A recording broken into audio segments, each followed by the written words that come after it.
Hi again, everyone. Hi, everyone. So today what we have for you is the second in the seminar series. This one's a bit longer, but it goes into a lot more depth. And this basically is how men create the negative anima. A bit controversial subject, this one. So we have some in-depth debate here and participation from our students. And there's a lot to build on from this if you take the time to study it deeply enough. And then we'll have another series after that as well, which will take us on into further depths of the human psyche. So enjoy it, see what you can get from it, and bring it into your life. Bye, everyone. See you again soon. See you soon. So we thought we'd try it again with that experiment 4 video. But the idea will be to focus not on the video and do a video analysis as such, but look at the deep structure which is present within it and how we can relate that to the proposed title, which is How Men Create the Negative Anima. So that's not so much a controversial title, although some people might think it would be, but there's very often too much blame placed on mothers for how the psyche of their sons, for example, develops. I mean, sometimes that's justified, just as it is with the state of the father in a relationship, but very often it isn't. But there is something, Paul and I feel, on empirical grounds of importance to do with that primary relationship to how consciousness, as we understand the ego to be, emerges out from the unconscious as the Jungians regard that to be. Because once that begins to form, it adopts a form of continuity that it refers to. And this is important for all sorts of reasons. So I could probably start on that, actually. I'll do a little bit of a monologue, but does anybody feel that they want to chime in on this to get things going, or might want to contribute to it as we move on for a few minutes? No? Yeah? Hi, Steve. Yeah, Hi. sorry. Hi, Madden. Okay. Did you want to say something? Yeah, go ahead. Nice to see you, by the way. Okay, thank you. I remember in the seminar, the part at least that you posted on YouTube, but that was also part of the seminar we attended. You said that in that video, there is a representation of men creating, yes, the negative anima and it destroying the men, but then you said it's basically free at that point, and I'm not sure in what regard, how can we conceptualize that? Is it like a dynamic that is free outside of men? How does it operate, and what form does it, like what imagos does it take on, so that we can recognize that it has broken free? They're great questions. They're a little downstream of where we eventually need to go in order to begin, but I'm more than happy to look at that. So we're going to consider how this forms in the first place shortly, but to directly address what you're saying is that once something negative takes within an individual man's mind developmentally, then it's either going to be completely subjective to that individual in every regard, which is unlikely, or there are going to be collective inclinations of most men, perhaps even all, to react in a similar way. So that's the definitive difference, we could say, between the personal development of an individual and then the collective template that we're all born with. So if we take the video, the Kate Bush video experiment 4, as being a mythic representation that when it unpacks leads us down to very, very deep structure levels, then the story of the video basically shows how something was attempted to be controlled and it backfired. And once it backfires, then taking on the form of what the Jungians understand to be the anima, and specifically the negative form of the anima, that will reach into the world out through the individual psyche of any man who has that configuration. And taking the video as it is, then this thing that was created destroyed the original conditions under which it was formed. So it was almost as if it couldn't be taken back. We can't reverse the process. And then it was out in the world. And the final shot we have is where the very normal looking version of this thing, this entity, puts a finger to her lips as if to say, you know, this is now unconscious. But she gets into a vehicle, and the vehicle's actually driven by a man. The man actually puts up a sign that says out of bounds. In other words, there is a boundary, there's this big fence. Beyond that, there's an open space, and then there are some buildings in the background where the original incident occurred. So there was a concentration in the form of the building within which this primary relationship unfolded. Then there's waste ground, there's nothing on it. So that's an area we could consider, if you like, as being the beginning of becoming unconscious. In a Freudian sense, that would be the resolution to the Oedipus complex for a man, where basically his sexuality goes into latency. It's like flattened out, it's gone, it's not there, it's forgotten. And then there's a boundary, this very big fence, out of bounds. There's a white van, another man who's clearly the driver of the vehicle puts up the sign, and it says out of bounds. Then we see the vehicle move only a short distance because there's a figure of a female young woman waiting on the left. The vehicle stops, she looks into camera, and it's her, the same thing, finger to the lips. Yeah? In other words, this is now unconscious, but I am out in the world. Now, if we take that allegorically and we interpret it through allegory without contradiction, literally. Hi. Is there a problem? Well, good.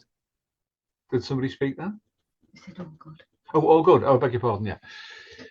Allegorically, but actually literally. Well, girl. I'm Leave going. it alone.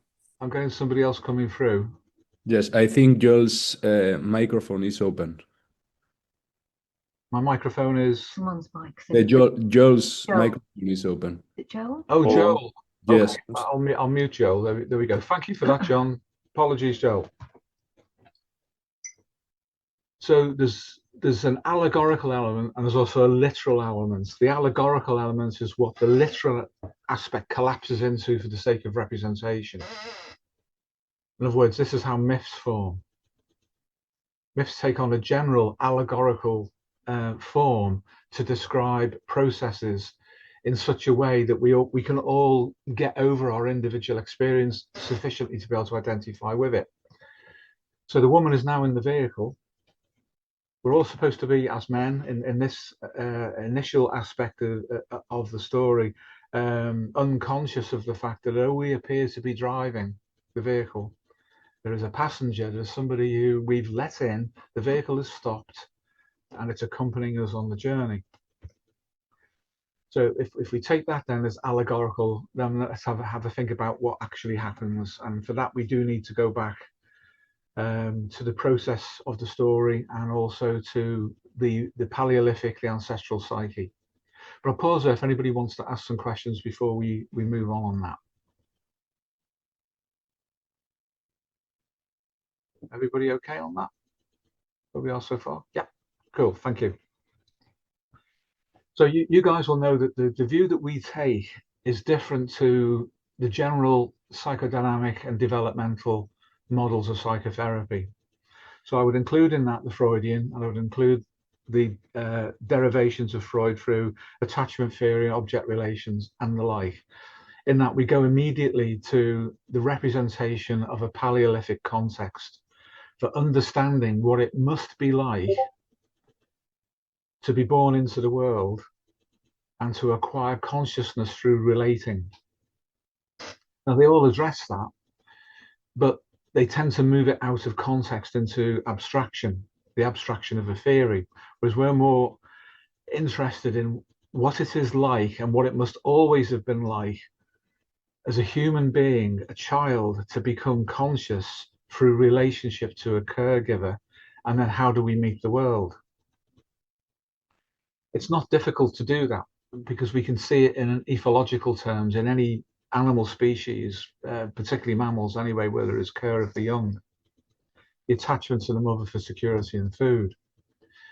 But it's the relationship to the psyche that is going to be important. It's important in animals, obviously, but in human beings, extremely so. And if we go back into, as I say, an old Stone Age environment, to push it back as far as we can go, the Paleolithic, and if we put that context within a cave, because not all Paleolithic humans lived in caves, but for those that did, the symbolism, the idea of a maternal womb, and the emergence of ego consciousness out from that through relationship to the mother. But what we've noticed empirically is that men in particular, but this also includes women, learn to trust their unconscious, so-called, through their relationship to their mother, principally. And that's where the attachment theorists and object relation theorists and the classical Freudians all diverge in their particular way with respect to that.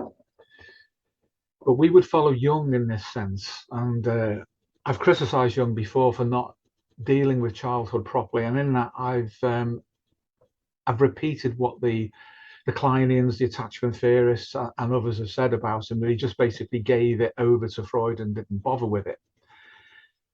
But he does talk about things which are very, very applicable in this context, and one of those is, what is the effect of becoming conscious itself, ego conscious? And he immediately paints the backdrop for that, which is not unconscious at all, although he still uses the term. That is the experience of a developing mind through a field of instincts and what he called archetypal impressions, which eventually distill out through relationship into what we would all recognize as our ego or conscious personality. And because of its importance, this is why we ask, for example, in the personal myth process, for people to find their earliest memory. Not because we're looking to push that back that far from it, but because we want the psyche to produce its earliest easily accessible and identifiable with representation of the ego to itself. Now, if that were only to go back to the age of 5 or above, that does not exclude everything that went before, because it was there. It's just not referred to consciously by the ego anymore, but it's still there. And in that, I will go back to the experiment 4 video, that the early impressions of emerging into relationship to the world, because they are instinctive, and Jungian said archetypal, we would say meta-instinctive, for all intents and purposes they're the same in this context.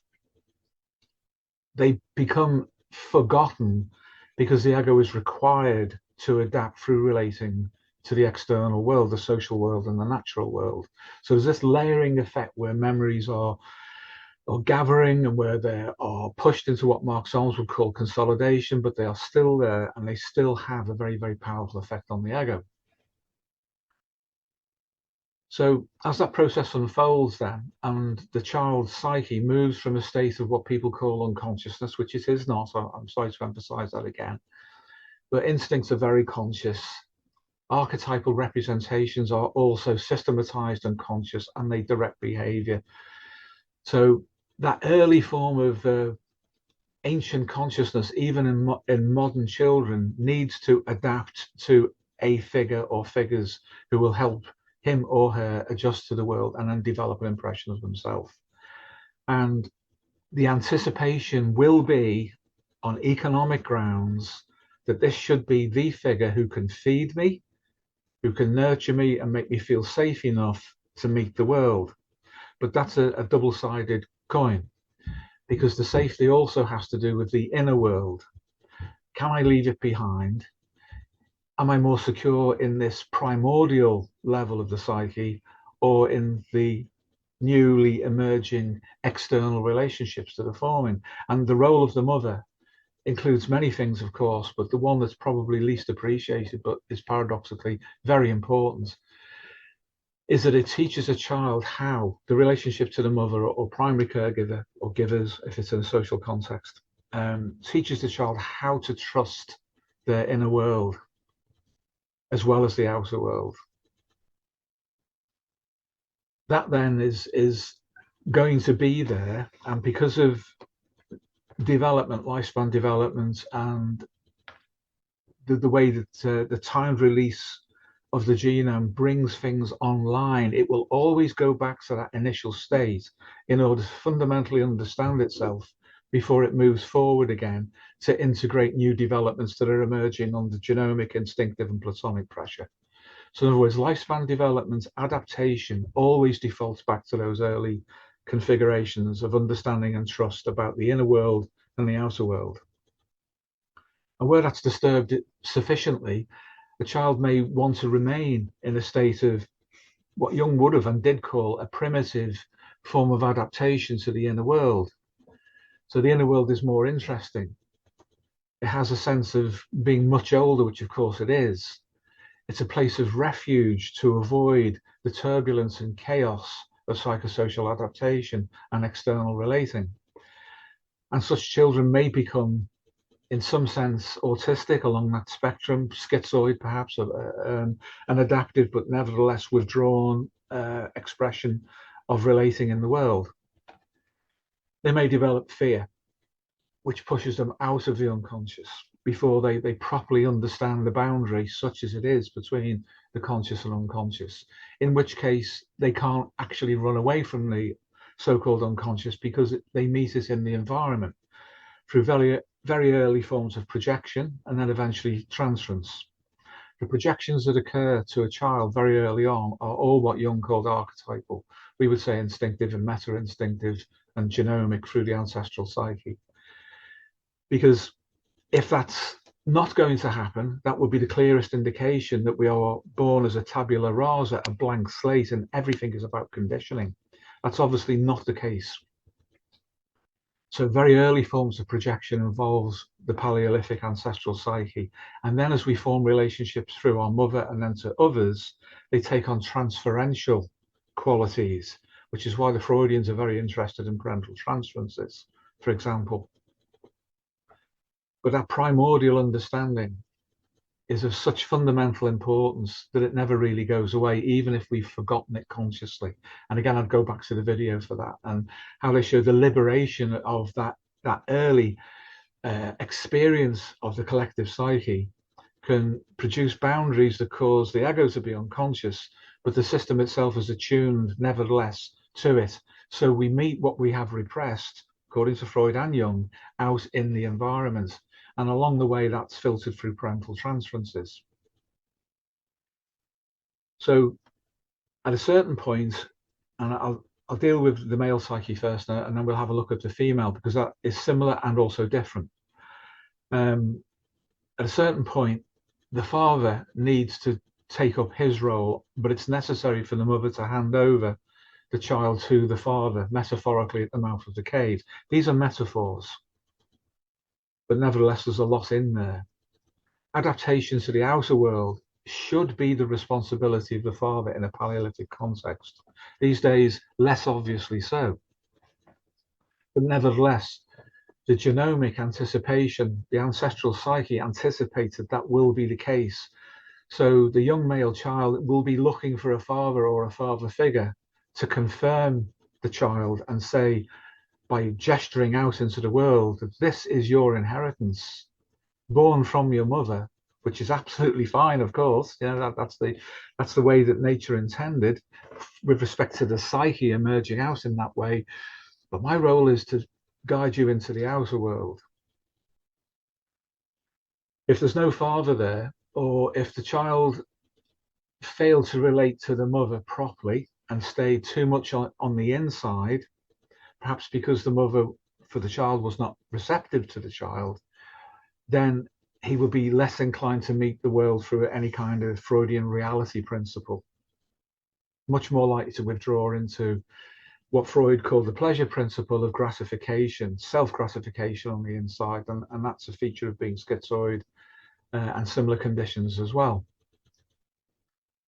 But if the mother's been very engaging and the child is attached to the mother, then that's another set of problems which the attachment theorists and object relation theorists have tried to address.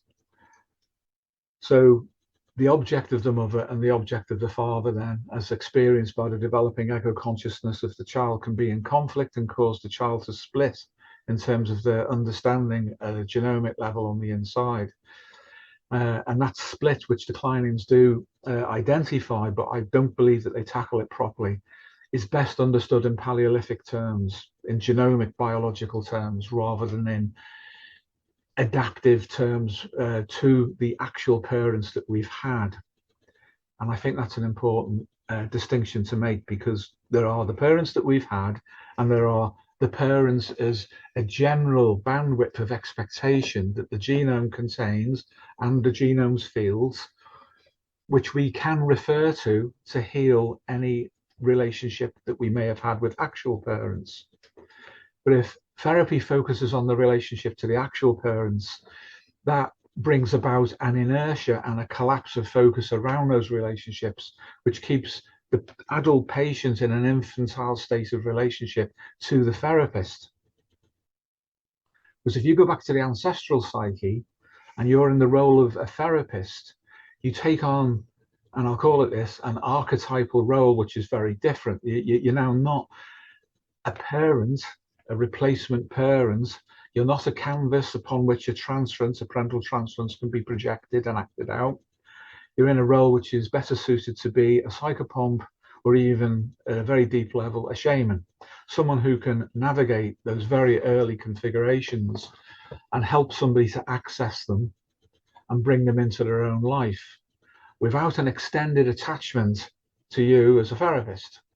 And it's that extended attachment which causes depth psychological, analytical psychology, psychoanalysis to end up in therapeutic processes that can last 10 or more years. That's contra naturam for biology. Biology would not want that. And the proof of that, we can say, is in the Paleolithic environment, because there were no Jungian analysts available in the cave or at the mouth of the cave to take a child from the Stone Age and say, you need to talk to me for 10 years before you can risk going out of the cave mouth. That option was not available.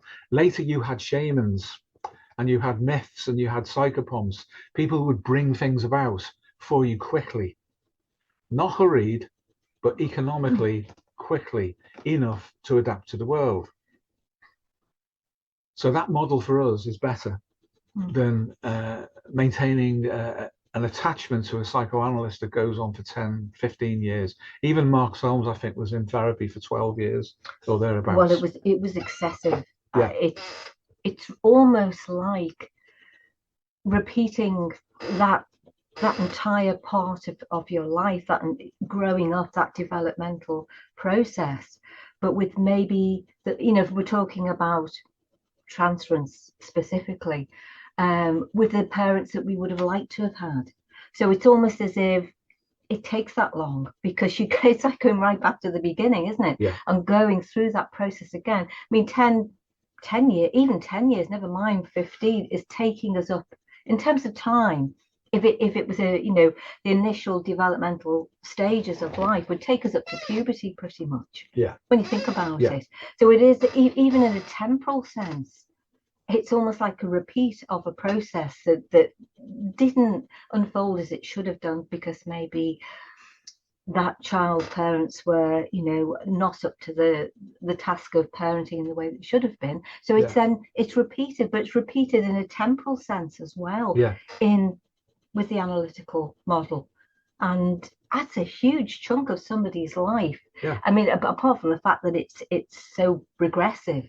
Yeah. So if somebody came to therapy in their mid-20s, they could be 40 before they were free of therapy. They could. And they would lose those years where normally a person would be motivated towards adapting to the first half of life. Yeah, well, there would be different requirements for that stage of life. So to then repeat, or to attempt to repeat an initial one which has failed in some way, is clearly unhealthy. Yeah. And yet it goes on all the time. It does, yeah. And of course, for someone who's already middle-aged, that could take them into the last stages of their life, and they'll miss out on all sorts of things. Yeah. So this is based on experience that we've had with people that is actually contraindicated for their health and their adaptation. So the important thing is always to get beneath the representation and see what's there. So the Kate Bush video, whatever she actually intended, which is genuine, of course, it can be looked at allegorically, and we can say that the stages of adaptation are present there at the beginning of a person's life, and they act out in a particular way. But the video is not linear in that regard. It doesn't match, because the end is actually the beginning in some regards, but also the beginning part of it and up to the end shows what happens for a man specifically, we can say, because the role of the entity, I'll call it that, the anima, is played out by a woman specifically, is how do we relate to women, and how is it that we create what Jungians recognize when they encounter it as being the negative anima. And that's partly to do with the amount of insight that we've got and how we understand what relating is. They're both very important things, and I think it's probably opportune here to stop and ask if anybody would like to ask any further questions before we move on to that. Yeah, sure. If I can just quickly say, I mean, that video is pretty much 40 years old. I think it was 1986 it came out. Yeah. And what it shows is, even I mean, that's a relatively short span of time compared to, you know, obviously going back into the ancestral past, but even in 40 years it shows that the fundamentals of relating haven't changed. You can go back as far as you like, actually, in terms of time scale, and those same fundamental processes are still operating. But I mean, like I say, 40 years ago, you know, she was switched on enough to pick up on those dynamics, and in that sense, it stood the test of time. It may be dated in its presentation, but that's about all. Yeah, history's paradoxical, isn't it? Because although we have a perspective on history to suggest that it's not applicable now, history actually never dates. No, it doesn't. We move away from it, but it never dates, because what it reveals to us is universal. And then if we get into prehistory, and right down into the ancestral psyche, that we can't get rid of. It's always there. It catches us. So it's typical of the ego to live in the moment and anticipate the future and run away from the past. But it can't run away from the past, because the past is ahead of it already, and it lays traps for us to walk into if we make the wrong adaptations. So the starting point has to be right, doesn't it? Really. And this is where a lot of these other approaches that you mentioned earlier fall down, because they're starting in the wrong place. We have to go right back. It's the only way. It's the only way. I mean, we were looking at a photograph last night, weren't we? I think it was early 20th century. It's a local photograph. Of really what was just like a small town, a local street scene, men and women, children, shops open, and some of the images, although it was a still image, you could see people moving, you could sense the movement. It was quite a busy scene. Facial expressions. It was really very well preserved. And obviously that was just a snapshot in time, but it was absolutely fascinating. It held our attention for some time. It did.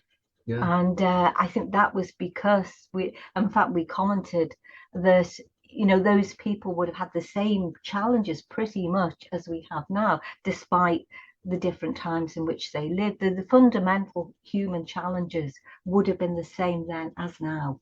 And this is it. And it could stop at any waypoint, actually, and you would still find that. And it was incredible. It was incredible, because you could walk into it and the basic instincts and configurations, the lowest, most fundamental level of the psyche would be the same as now. They would. It's just the surface seems different. In fact, I think you commented that you could walk into that scene. You could go and have a cup of tea in one of the shops. You know, there'd probably be a little cafe or something there at that time. And you know, although we would know, obviously, if we were to go back in the time machine, how history's moved on, but it wouldn't stop us relating to those people in that image in the same way.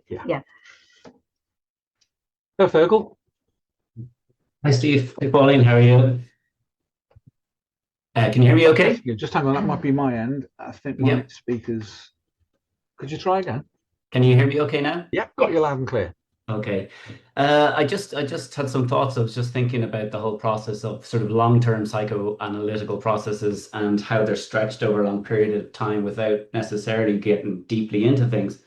But I was thinking back to it might have been Anthony Stevens as well, but how you're talking about you've got the adaptation with the mother, which kind of sets you up for how you relate to yourself internally.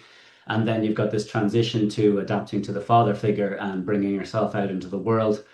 But in terms of the from the Paleolithic and even tribally up until quite recently, there was a very dramatic transition with which really tore you from one way of living life with your mother to the other way of being in the tribe from a male point of view. Yeah. And that was dramatic to the point of, you'd have rituals where you might have a tooth knocked out or something like that. And it strikes me as something that is difficult transition enough to make that there nearly needed to be an imposition from outside of yourself to say this is something that you're going to go through and you're going to transition to something else. And I think instinctively that's going to be something that people have wanted to avoid. I think even the whole walkabout in Australia is to some extent considered to be like, I don't want to go through this process. I just gonna avoid this for a bit as well. And I wonder, is there an instinctive understanding of the painfulness of a transition like that people will want to avoid and can avoid it by just stretching things out continuously and in the modern world how without that kind of transitionally that dramatic transition, Yeah. how does a man sort of adapt themselves then into the world? Is it how does that process work if it's not going to be similar to what might have been there before, given the difficulties of actually making that transition? Great points. And going to Anthony Stevens, as you know, he's one of the most important influences on us and remained that way from the 1980s to the end of his days in 2023. So yeah, that's fundamental to our perspective. And he's an outlier with respect to the Jungians in that regard because of how he looks at biology. The turbulence, as they called it at Charing Cross, of the environment nowadays is more contradictory towards instinct than it's probably ever been. And so the way that someone is socialized, which is that, sort of surface structure way of understanding this process of distilling out a sense of consciousness and then identity out from the primordial unconscious or non-ego consciousness, that is disrupted, as I say, in a way that it's never happened before. The degree of pseudo comfort that we have under the control of the political zeitgeist, for example, that's in charge in the West at the moment, is neutering. A lot of that neutering towards men, as I'm sure we all know as men, has been delivered through the reshaping of feminine instincts regarding how they see themselves and how they see relationships, not just to men, but to children, and fundamentally to issues of identity. These are contrary to perhaps 2 to 5 million years of human and near-human, paleo-hominid evolution. So the attempt to override that by applying cultural and political pressure is going to generate neurosis and it has done on a massive scale. The Jungians themselves have not been immune, unfortunately, from cultural shifts. That they've taken on what is called woke these days. They've become that way. Jung allowed that to happen. I don't think he intended to, but he did as soon as he started to talk about the Anima and the Animus in the way that he did, and there's an inner man and an inner woman, and he contradicted himself over the extent of that. That formed the template to be utilized and developed through the counterculture of the 60s, the New Ages, and then the political woke and the like, to produce what we've got now, which is a desiccation of identity and a separation from biology and instincts in a way that does not heal, but generates mass neurosis. And mass neurosis and mass psychosis are not that far removed from one another. They're very different in an individual, but at the collective level, because of the dilution effect of the collective on any individual, a mass neurosis and a mass psychosis, it's just a question of slight turning of the wheel of the, you know, of the dial before it becomes that way. I can see it. Yeah. Not everyone's going to agree with that view, and that's absolutely fine. We base it on our experience. Yeah, yeah, and I suppose what one of the things I was asking there is as well, without the structures that existed previously, and there's obviously been like a whole lot going on as well, but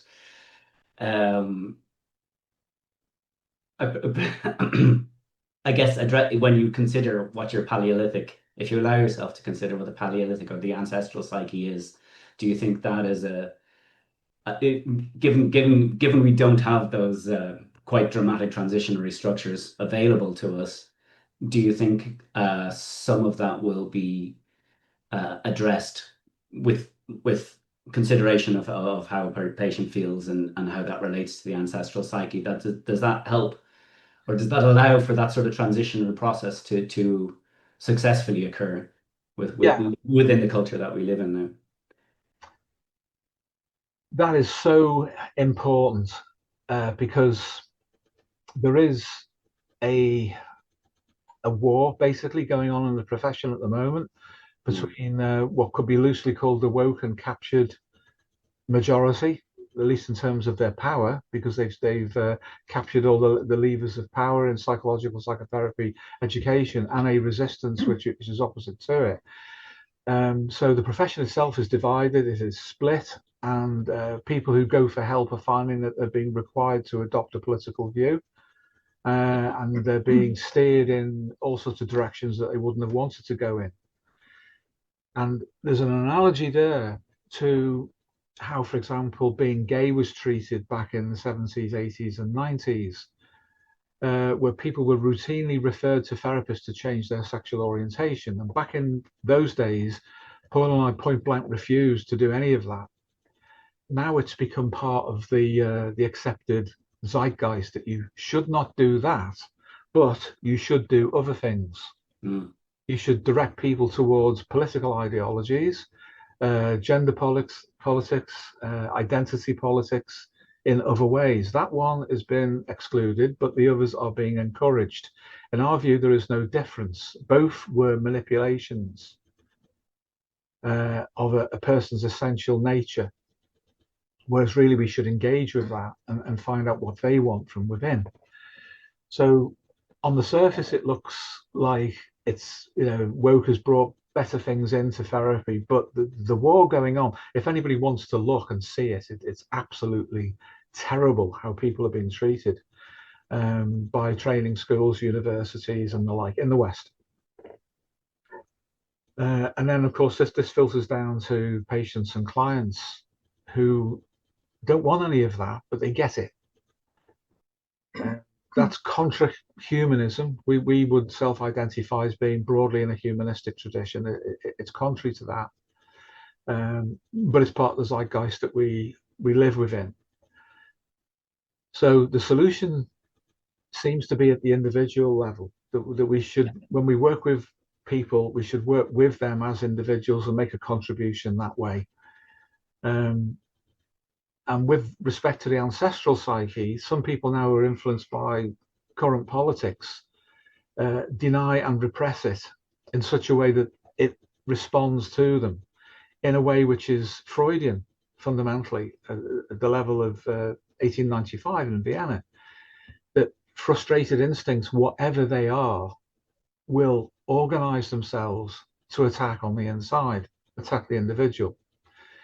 Then the capacity to repress that becomes projection and transference. So the hate that you get from some of these political hardliners of whatever orientation very often originates in frustrated instinct, which must be released through transference. And then the hated other is blamed for everything. Now, if they were, or if those attitudes were not as powerful at the moment as they were, there would be a lot more manifest sickness at an individual level. But because it's become a cultural neurosis, a cultural division, and eventually a psychosis, then those participants will get secondary gain through the herd and the identification with the herd. Again, this is pure Freud. Freud identified these dynamics with respect to groups. So the frustrated instincts are projected out onto the identified other, and then hate in the form of drive pressure is projected towards them, and then the secondary gain by identification with the political ideology, whatever that is, left, right, center, or whatever. But those individuals, insofar as they're adaptive, appear not to suffer because their suffering is diluted into the crowd, and that's where the secondary gain comes from. But those people who have a fundamental level of humanism or even insight beyond being controlled politically by others, they generally do suffer. And they suffer because their ego can't adapt to the outer world, and their instincts they're not consciously related to, but they find them threatening as well. And then you get psychosomatic transductions, you get hysterias in old money. Certainly conversion reactions, symbolic superpositioning certainly of symptoms, and the healthcare system's breaking down and they can't find any way of resolving that. But then there is the political ideology that will offer the solution, and some will go that way and others will say no, I can't, and they continue to suffer, and they need good therapists, or they need good mentors that can put them back in touch with the healing aspect of instinct. As we've mentioned before, sorry, Paul. No, it's okay, you carry on. As I mentioned before, that Freud's understanding of instinct was negative because his patients suffered from frustrated instincts, which took on a negative form. So he produced his idea of the id out from that. Jung pointed out quite rightly that there are positive instincts, creativity being the obvious one, which produces and generates things. But Freud was seeing something which was generated by the demographic of his clients and patients, and he formulated a valid theory based on that, and that included the sexualization of children and child abuse on an industrial level. He discovered that, he uncovered it, and he's been attacked for backing away from it. If he hadn't backed away from it, they would have ruined him. They made that quite clear. That kind of thing is still happening. We all know this. If someone points out the degree of abuse of children, sexual and Adlerian corrupted power abuse of children, then they are likely to be the ones against which the political zeitgeist will turn against them. So should we accuse Freud of backing down because it would have wrecked everything? His ability to reach patients in other ways. He had to withdraw it. In academia, his academia in continental High German Europe in the 19th century were against it, probably because a lot of them were involved in it, just as we see now. And that is justification for him saying that such a thing as the id exists, this drive for gratification. So historically, he had his place. He was limited, but he was a pioneer. All pioneers have limited perspective. It's usually at right angles to other people, but it tends to collapse. So how do we help people? I honestly think because the results, and even in the work we do right now with people, is very quick, because we refer back to that healing tendency based on Paleolithic positive instincts of adaptation and sense of selfhood. Yeah, okay. That does the trick. It does it in incredible ways, and very, very quickly, without too much intervention from people like us. Sorry, Paul, you're going to... Well, it does, because what it does is it means that we ourselves step outside of the current zeitgeist. Yeah. And one of the problems that I think that exists at the moment at the level of professional bodies is that, you know, there are organizations that have formed that are moving against woke. Yeah. but they themselves have been caught up in it, probably without realizing it, and they're often still structured in a hierarchical way. Yeah. And if they don't like you, if you're part of them, they will still get rid of it. They will still cancel you. Yeah. So a lot of the dynamics that they would accuse the more woke professional organizations of implementing, they on occasion they do it themselves. And so it's almost like another kind of woke. They almost choose their fight in a way. Yeah. And so they're actually still part of the activism, still part of that which is polarized. Yeah. Yeah. And I think the only way to give patients, to give people what they need, is to step away from all of it. And by that I don't mean fence sitting, I don't mean that at all, but I mean simply coming to therapy, coming to clinical work with that in mind, of not falling for any of it. Yeah. Because it's you know, we can see it forming, and none of it is in the public interest. None of it. And we interact with these people. We do. Professionally, We do. even yesterday. Yes. And people are trying to get us to take a position which is polarized and opposite to woke. And Yeah. they're, as you say, in their own way, they're just as bad. They are. So the focus of therapy has been completely politicized and therefore disconnected. Yeah. So we don't participate in it.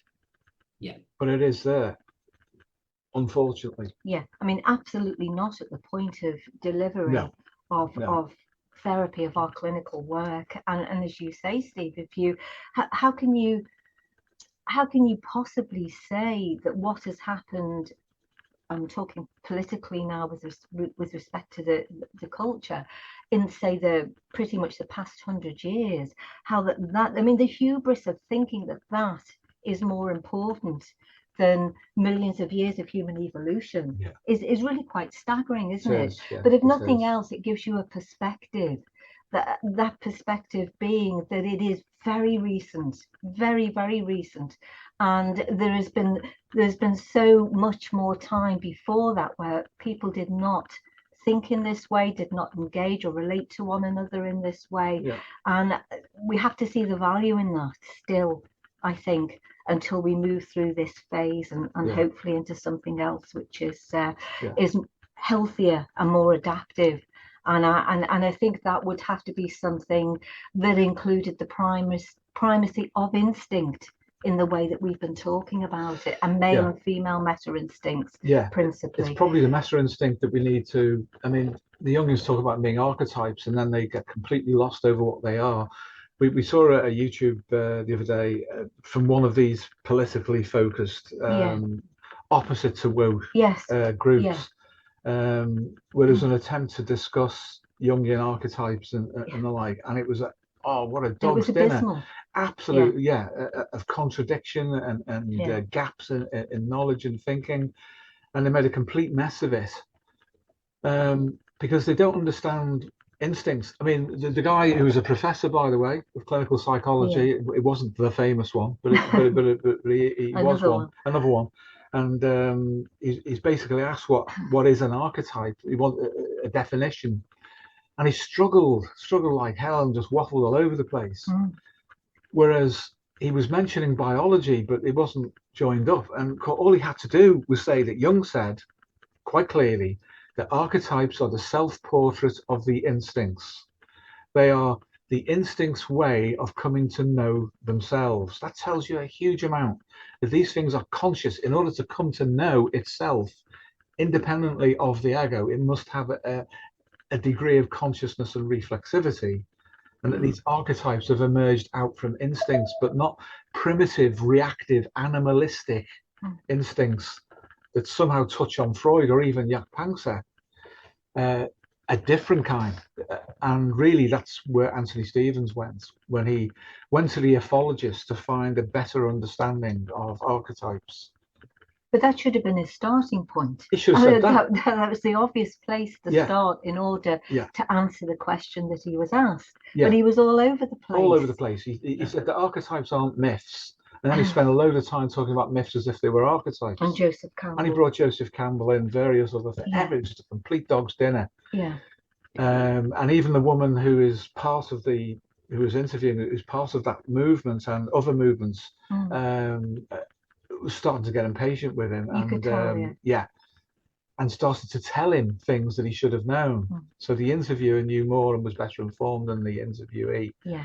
It was really embarrassing. So if you start with what Jung actually said when he was being focused, the archetypes are the self-portraits. That means they've done it, so they've created them by an act of conscious will and an intention. They've produced something which appears as a representation.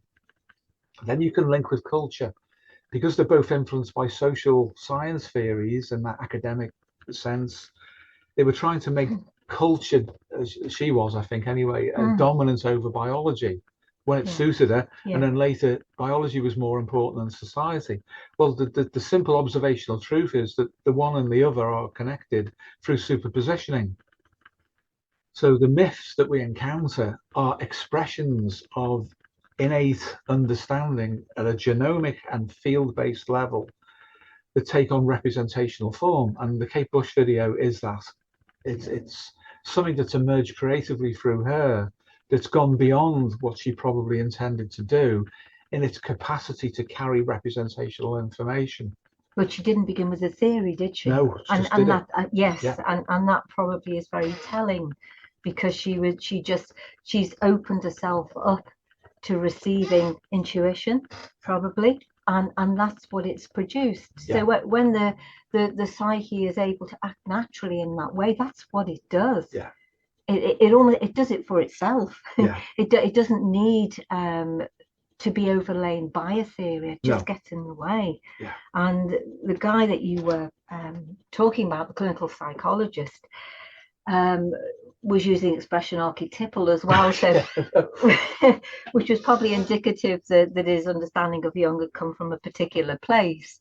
But having said that as well, it was interesting, not because of what they were trying to discuss and trying being the operative word, but actually the dynamics between the two of them. The way in which they were relating to one another was changing over time, and he came in at the beginning in a very authoritative way, in the sense that, and tried to appear relaxed by kind of, slumping back in the chair, but his breathing was terrible. You could see very shallow, rapid, and in the top of his chest. So you could see that he felt under pressure from the kind of questions that were coming from her. And you could also see he was trying to erode her perspective, because she was starting to pull him up on things that he couldn't answer sufficiently. And then she was becoming more and more and more incisive. Actually, you could see the distancing, and I think there was a moment in which I think she was really quite self-satisfied, because she kind of got a hit back on him. I can't remember specifically what it was now, but it was like putting a spoke in a wheel. She kind of brought him to a standstill, and he kind of stuttered a bit, and he was literally flying by the seat of his pants. He was just saying whatever came into his mind. He couldn't answer her. And then I think they moved on to typology and the MBTI, which again would have been the perfect opportunity to talk about consciousness and what that actually means, and why the MBTI is not, well, it's supposed to be about personality types, isn't it? But we know that those types relate to the evolutionary psyche and consciousness. So he could have, if he'd known that, he could have developed that on. But instead, I think he fell back on his experience as a psychologist and started to talk about bell curves and various things, and statistical analysis of the MBTI and the such like, and missed the point again. He criticised it, but he didn't criticise it in our view properly. the usual thing with psychometrics. We could go into that another time. We could, yes. Yeah. But, you know, test retest validity, face validity, construct validity, There's that kind of thing. all of that. And none of those criticisms actually hit what's wrong with the MBTI or where it is actually right about some things. Yeah. And none of them went back to Jung's original model of typology. I understood that, but that's another thing. Yes. Isn't it? But, I just actually thank you so much for all of that information. I just had a thought on the polarization that you're actually talking about, because you can see that very clearly. And sorry if I'm a little bit off on topic on this, but the polarization seems to come across very much as like trench warfare. You know, you have a team and you don't brook dissent. And as a result of that, I think if you have your team, then you're fighting for your team, and you're not looking at any kind of a broader picture. And then anything that you're going to talk about is going to be sort of twisted to fit into supporting that particular team without a review of the bigger part of that. And that probably feeds back into power and sort of the influence that you have and everything else you have. But it does strike me certainly that the woolliness of thinking is not necessarily the woolliness of thinking. It's people who are individuals who are unable to accept a broader thing. If you're fighting for a particular team, you have to modify not even what you're saying, but what you're thinking to support that team. So it's very, very interesting that not that you talked about the polarization, but how you work at finding at allowing the better picture. So again, what you've talked about a lot is just not falling into the what do you call it, into a particular like a collapse, not falling into a collapse. Because once you've collapsed, then you're forcing yourself to think and consider things only from a particular perspective, which doesn't allow the broader picture. So I think a lot of what you're saying there is to kind of really fits into that sort of trench warfare mentality and the polarization and the inability to look bigger. But no, it's very interesting. Thank you so much. Thank you, Fergal. And absolutely, and you will, as a therapist, you will take that into therapy with you. You will take that collapse with you, and that's part of the problem. And then that, you know, what you can then offer the person that you work with is collapsed. So it is a huge problem. But we might did we put the video upon Discord? No, not yet. We haven't done it yet. We can do. But if nothing else, it's worth watching for the dynamics between the two people who are talking to one another, because you're likely to get something out of that. Very little understanding of Jungian archetypes, but that part of it, the human part of it, was interesting. He was asked about the history, and just as a final point, we get back on towards the topic. Asked about the history, and he didn't know it. And what he came up with was just utter drivel and nonsense. The history is the most important thing, really, if he's going to make that kind of argument about what's wrong with Jung or what's right with Joseph Campbell as opposed to Jung, that kind of thing. And the position he's taken with respect to woke and various other things, if he can't get that right, everything else that follows that is wrong. It's Aristotelian logic, really, formal syllogistic reasoning. If your major premise is flawed, your conclusion's automatically going to be wrong, and his history was wrong. He didn't understand it, and we need to do that when we're considering those kind of questions. We do. I mean, you could see her mind sharpening as time went on. I think she corrected him over the Oedipal myth as well, didn't she? Yes. And he'd forgotten it, or he was imprecise or something. But I know imprecise. I know she brought in a correction, which that might have been the spoken the will actually, that he then had to accept, because up until that point she would ask a question or she'd make a point and he would negate it almost instantly, and then just talk around it, probably because he was feeling the pressure. Well, can I just say, Paul, that if you want to be brutally Jungian about him, there's something wrong with his anima. Absolutely. His capacity to relate, and that was being transferred onto this woman in real time. Now, she should be a natural ally, and she is, of him.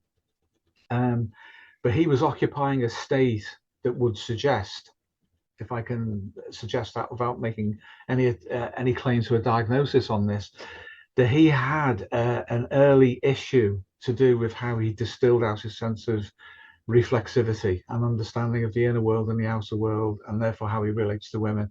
Because he's now a professor, he's in middle age, and that's how he treats women, and that's how he treats ideas. Yes. And the relationship between things is a fundamental issue of relating. So yeah, I would argue that. I'd argue it with him. You know, I mean, this woman has asked us in the past to go on various. We've always declined, at least thus far, various podcasts that she's involved in, and it was the political side of it that we were uncomfortable with. But maybe, you know, maybe we could get in touch. The ignorance amongst them, they're criticizing Freud without realizing what Mark Solms has achieved with respect to neuropsychoanalysis and the brain and the neuroscience behind it, the science of dreaming and the conscious id and these other great breakthroughs that Mark has achieved, utterly unaware of it, unaware of Anthony Stevens and the biological approach to Jung, unaware totally of people like Levin and others. And, you know, Stuart Hameroff even, his recent, he's making great progress. So how can they comment on the state of psychodynamics currently when they don't know the history and they don't know the contemporary either? So what comes through then is the state of adaptation through their relating to one another. And his classical Jungian anima appeared to be in a mess. Oh, yes. Yeah. Yeah. By those standards of interpretation. Yes. If we look at it through a classical Jungian lens, that's absolutely what we see. And we see her positive animus, you know, tooling up for the fight and, you know, realizing that he's vulnerable and weak in some ways. And you can see it building incrementally in her, the kind of takedown of him in a very gentle way. And like I said, nothing else, it's worth watching it for that, because you will learn a lot from that alone. And they are Adlerian activists as well, because it's issues of power, of course, and we know that Adler conceals Freud. And this guy is the top of the power within the professional organization, isn't he? He's the director or the CEO or whatever. Founder, all of that. All of that. Yes. Oh, well, there you go. And he's done a lot, an immense amount of videos with this lady. Yes. Hasn't he? Yeah, in fact, we commented on that. It's like there's nobody else. It's almost like a marriage in a way. Of sorts. Yeah, there are other people, but it's a small amount. But it's a very small amount. It's mainly those two, isn't it? It is. Yeah. Thanks, Fergal. Thank you very much. Yeah. So getting back then to how the negative anima forms for a man, and he eventually actively sustains it, and in some regards created it, firstly as a child. Of course, he had no choice in that because he's been conditioned through relationships to form a template upon which his later adaptation and relating is built. But later, the man has to maintain that configuration repeatedly, without question usually, because it's consolidated into ego identification, that this is how I deal with my instincts, this is how I deal with the other, this is how I understand women, they're either threatening or they're nurturing, or some combination of both. And that then colors that relationship. You don't need a good mother to have a good anima, or you don't need a bad anima. Sorry, you don't need a bad mother to generate a bad anima either. It's not that polarized, it's not that black and white. The agency of the individual, starting when they had no agency, but how that then forms and how they reflect upon that is the responsibility of the individual. If I've been damaged, I believe, through my relationship to my mother, do I continue not only to blame her for the rest of my life, but every woman I meet? And do I see her in every woman I meet? Do I harm every woman I meet because I want to harm her on the basis of the impression that I still have of her harm against me? In that sense, then, men can and do very often generate either the negative or the so-called positive anima. And I say so-called because there is a point at which the positive anima is dangerous to a man and is dangerous to women as well, because it will seek to interpret women according to itself. in the same way that the negative one does, but it will have a specific quality that will make demands that the woman has to be some kind of platonic perfection and virtuous, or meet the instinctive needs, the gratification needs of the man who is being nice to the woman in order to bring her into alignment with meeting his gratification. But he likes women. He likes them so much, he wants them all to mother him, or whatever it might be. So there's so many things that come about from how a man's personality as a child meets the mother or female caregiver usually, and then how he trusts the inner world. And that ends up being how I treat women and how I treat my unconscious are virtually indistinguishable from one another. If I fear the unconscious, I will fear women. If I'm aggressive about pushing the unconscious away, or about manifesting a Freudian id, I will then manifest a Freudian id and push women away in relationship to them. It's virtually immutable. That works so often. So one way to help a man who is having difficulty relating to women is, just as the Jungians would say, although not in the same way, that if that man can relate to his unconscious properly, then his external relating will adjust accordingly.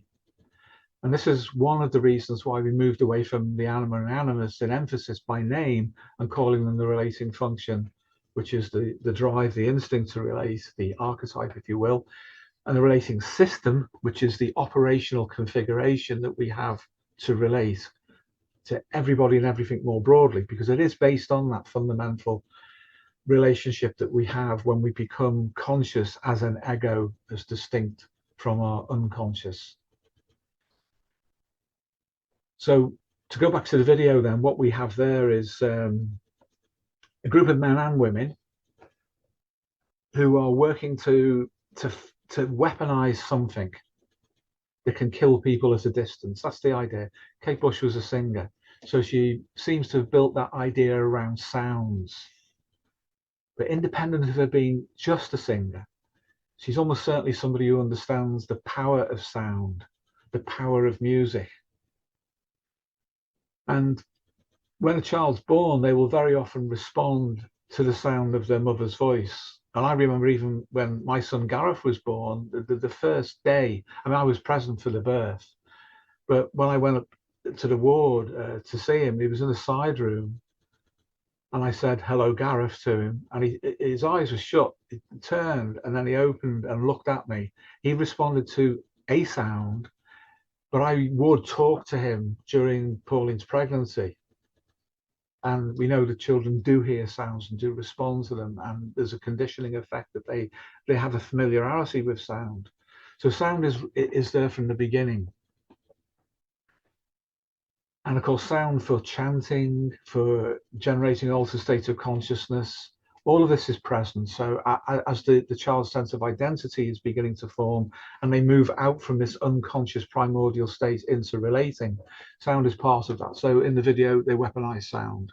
Someone that will kill at a distance. Well, what would that be psychodynamically? Transference, a projection, the superpositioning of an internal state into a collective state where it can affect other people. Can transference kill? Absolutely. Can projection kill? Absolutely. Instantly? Probably not, but over a period of time, we can influence other people's health to such a point where it collapses catastrophically. Anybody who's suffered stress in a relationship will understand that. Anyone who's known someone who's committed suicide or other kinds of self-harm because of the influence of other people will know that that can happen. So yeah, sounds and what they represent, the primordial engagement with the outer world and bringing the inner world with them in a weaponized way can be very, very dangerous.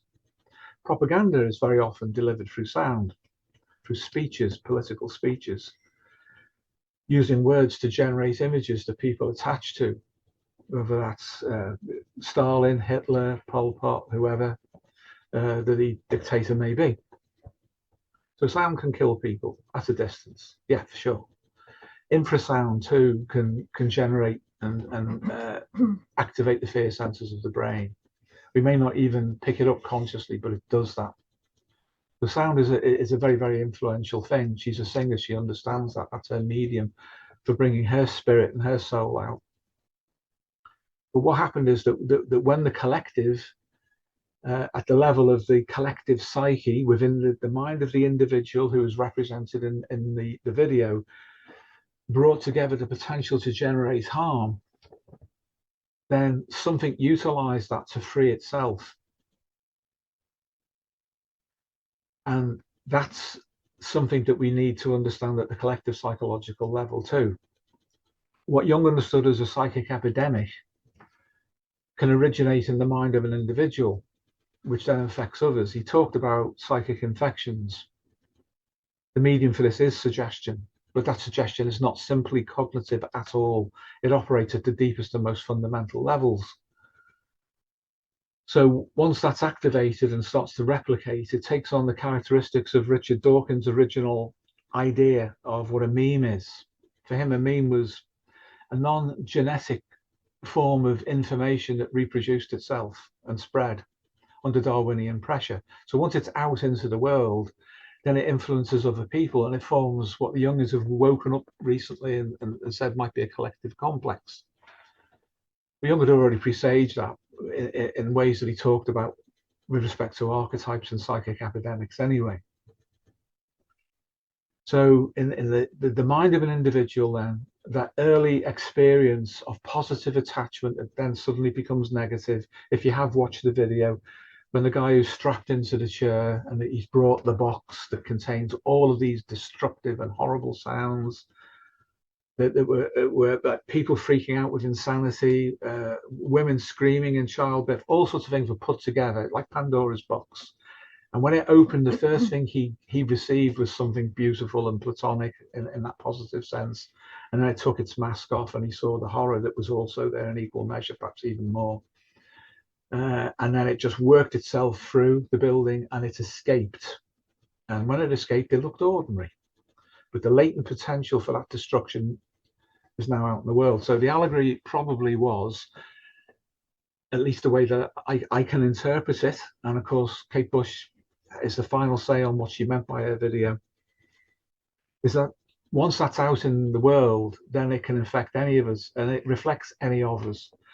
And it got out into the world in very, very primitive times in the life of the species, but also in each of us as we become conscious, how we understand our relationship to the inner world, the outer world, how we deal with the feminine and its dark side. And that's what the Kleinians go on about. They go on about the split in the mother imago, the good mother, the bad mother. They even go as far as to say the good breast and the bad breast, and then a paranoid schizoid position that they adopt, the child adopts towards relating to the mother as an object.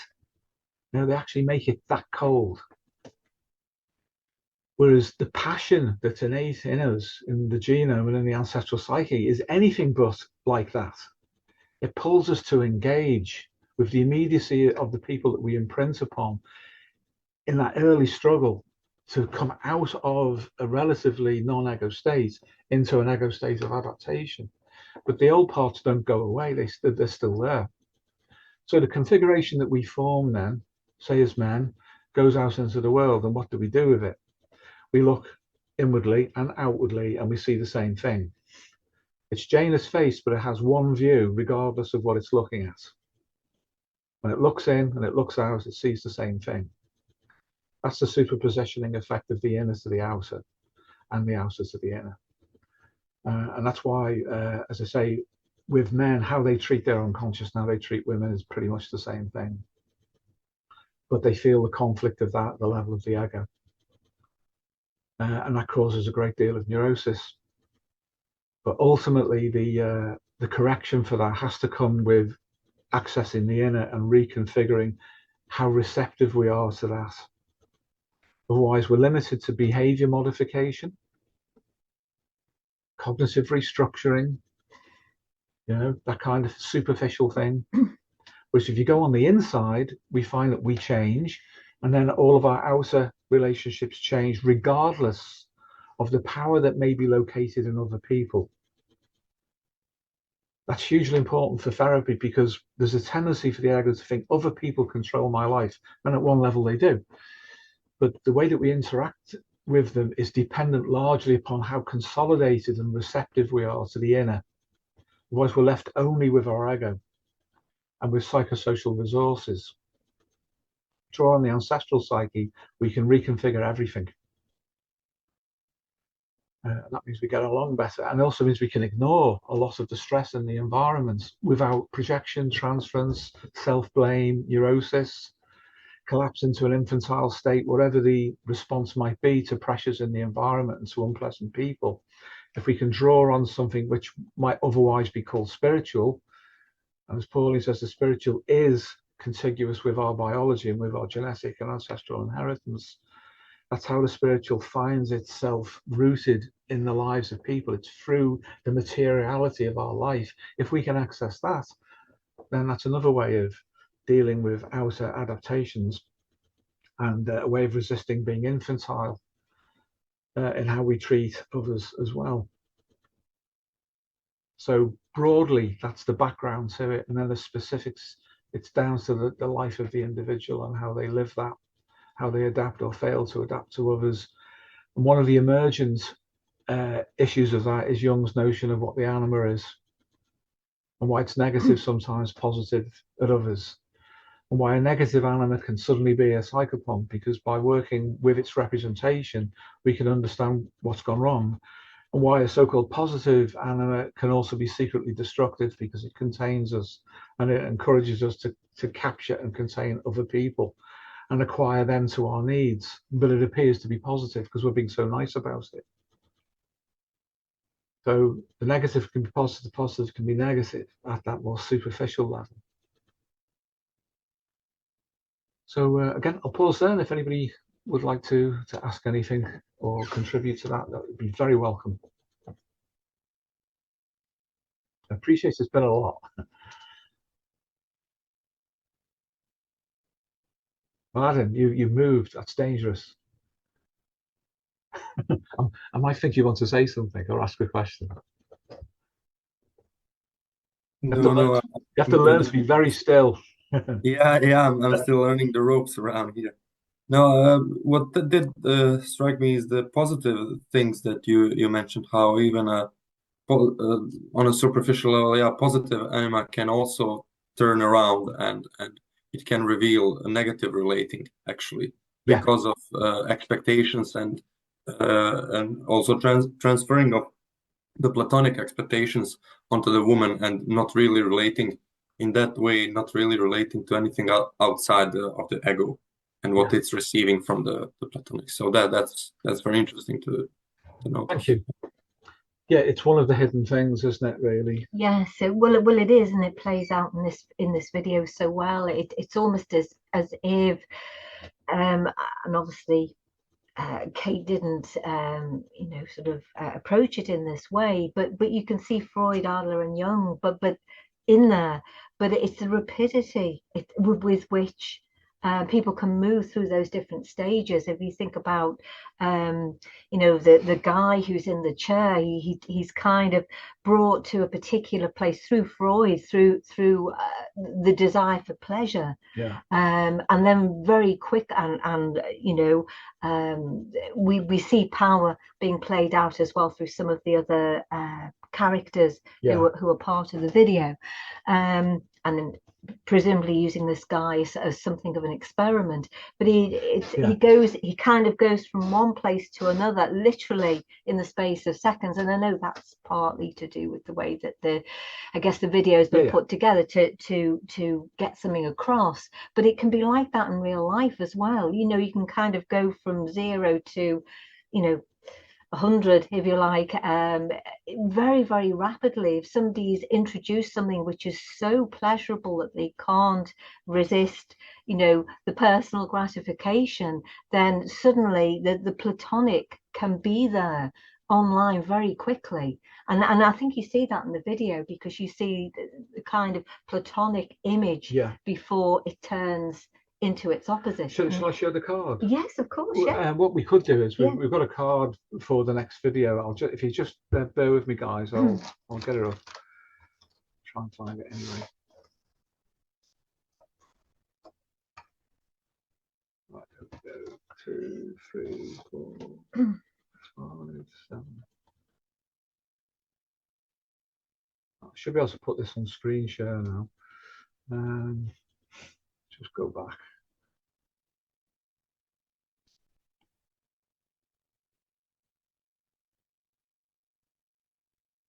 I don't know if you can see that. Can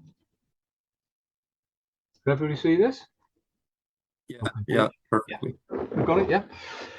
So this is the guy in the chair who's the subject of this so-called experiment 4. The scientist in it is called Jerry Coe, and that's Jericho, the walls of Jericho brought down by a sound. It's a wall, it's a barrier destroyed by sound. And that figure on the up here, I don't know if you can see the mouse moving or not, but anyway, the rather angelic looking figure is what comes out of the box first, and that circles him, and he's all enthralled and entranced of it. And then it levels with his eyes, and she takes her mask off, and it's that's behind it. And this is the Kate Bush at the end, when it's like, you know, this is a secret, or you've forgotten, you don't know. Yeah. And the battle, if you like, that's acted out at the level of power that Paul described within the video is almost, this is what the genome does. It's got all of these different elements within it. The field of the genome, that is, too, potential experiences that involve their power, hierarchy, dominance, control, integration, disintegration of the personality. All of these elements are present. But if something goes wrong with the experiment that the genome runs with each of our lives, particularly when it comes to developing an ego at its early stage of development, then what comes out will be paradoxical, like that. It can be, you know, beautiful, and it can be evil and destructive. But once it's out in the world, it's then in the field of all of us, because we all go through this unconsciously, and every generation that's preceded us have gone through it that way too.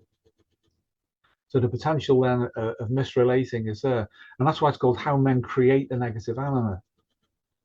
And one of the lines is it can feel like falling in love. It can feel like falling in love, which is interesting. And then it can feel so good, and then she said it can feel so bad. Yeah. You know, and it's like, yeah, and it does, but it can. So the polarity is present at the beginning of what can become a polarity from the perspective of the ego. The ego is very, very vulnerable to polarization. But you'll find that people who are content deal with opposition without collapse. They accept the existence of it, and they occupy a state where they understand both, but they don't go one way or the other and then create the opposite as a polarized entity, should we say, metaphorically here, that then attempts to attack. The people who are neurotic or even psychotic tend to collapse on one side of the equation. Content people, and we could say people who in the East meditate properly and understand difference and the deep structure similarity and the connectedness, they have a detachment and non-attachment to polarity. Buddhists say, for example, no duality. They don't accept duality. They know that underpins suffering. And that simple insight is missing from Western psychology, particularly CBT and behavioral approaches, where they seek to polarize one side and negate the other. The Buddhist simply says there is no duality, because there is a common ground that links them both. There is transcendence to them both. You occupy that state of relationship, you don't fall into this trap. Now, ideally, when all this is going on, when the genome is configuring within the fetus at that level, at a field level, related into the materiality of the fetus, then all of this will be configured and acted out, and it won't be released, because it'll be put into a state of balance. So there's no polarity. Everything's present, nothing is polarized. Then with the birth of the child and the unconscious mind, so-called, coming online in relationship to the experiences of the child, particularly through a caregiver, that's when the polarities start to configure potentially. And in order to survive under Darwinian pressure, the child has to make some kind of ego-based, that is to say, self-referential, interpretative sense of that experience. The child's still not really responsible because it's too young to be responsible. But as we navigate our way through life, there comes a point when we can't make excuses for continuing in the wrong way towards understanding ourselves and others. And that's why how men create the negative anima, the capacity to relate negatively, we do eventually become responsible for that. That also means, of course, as we've just been saying, that we have to understand that the negative side of the positive. Just because it seems to be nice, it doesn't mean that it is. And there is a video online somewhere from several years ago. It's an American, narrates something from Jung's collected works to point out the dark side, if you like, of the positive anima, and what that can do to a man to have one when it's not actually positive. It's taken his life like an inner vampire. But on the outside, he seems like a very nice person. The problem, it seems, is always at the extremes then. Yes. Really. And if you were to apply that, say, to a mother, then we would have to say probably it's best to just be good enough. Yeah. And you know, obviously to fall short is not good. To be too good, as in to be too involved with your children, is not good either. So something in between. And you know, in that sense, I think for, you know, for women who are already mothers, or young women who intend to become mothers, that's probably a good mindset to have, that actually it's only important to be good enough. Yeah. And anything other than that can be problematic. Yeah. With respect to the development of the child. And then, as you say, what begins in the womb as being you know, the embryo, the fetus itself, has a field which is at that stage is no longer has not yet been divided. Then we get this as the child develops and they have these outer experiences. Then, you know, if it becomes a neurotic relationship, say, to the mother, then we see that split occurring in the child's psyche that then needs to be brought together again, really, in later life, say, through something like therapy. Yeah. This is what we try to do, isn't it? We try to get people to a place where they can heal that split, so it is like a return back to the complete state of being that they would have had, and were meant to have genomically when they were developing, when they were still a fetus in the womb. So that capacity, as you say, the you know, in the Eastern traditions, they've got that right, in the sense that it's a sign of a mature ego to be able to live with contradiction and to bring the opposites back together again. And that can be done quickly. The way to do that is what we said earlier, really, isn't it? Is to get beyond the impasse, get beyond the polarity, and go into the ancestral psyche. That's the thing that will bring about the healing naturally. Yeah. But it's a sad state of affairs, isn't it, that we have to go through all these things in a way. I guess to some extent it's part of life, or an inevitable part of life, that we will be tested, and we will probably, all of us, at some part of our lives, become neurotic and become divided. But ultimately it's bringing those separated parts back together again that brings about the healing. And like you say, this exemplifies what can go wrong so well, doesn't it? It does. Yeah, so if we think of the animals relating, and it's just that the primary form of relating externally is to a woman for a man, and that relating on the inside is also mediated through that external relationship and the genomic anticipation of it, then we can see that Jung's anima and relating are the same thing. So that means wherever relating operates, then something which is containing of Jung's concept of the anima, which goes further, is also operating. Relating really is it. So the anima is just one aspect of it. The animas Jungians generally portray it, but it's actually more than what they portray. It's actually relating as such at every level. And when it comes to therapy too, for example, the way that you guys have been learning it, we talk about dissociation and representation as the two fundamental dynamics of importance.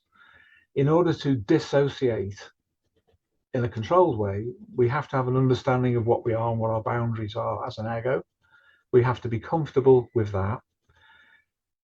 And then the representations that we receive from outside of the ego, we need to be able to receive them properly in order to understand what they actually mean, rather than force an interpretation on them. When we receive them, then these representations generally change and they take us further and deeper into our being. So it goes from the ego to the so-called unconscious. I say so-called, but still within what we might call the psyche. Then it goes into psychobiology.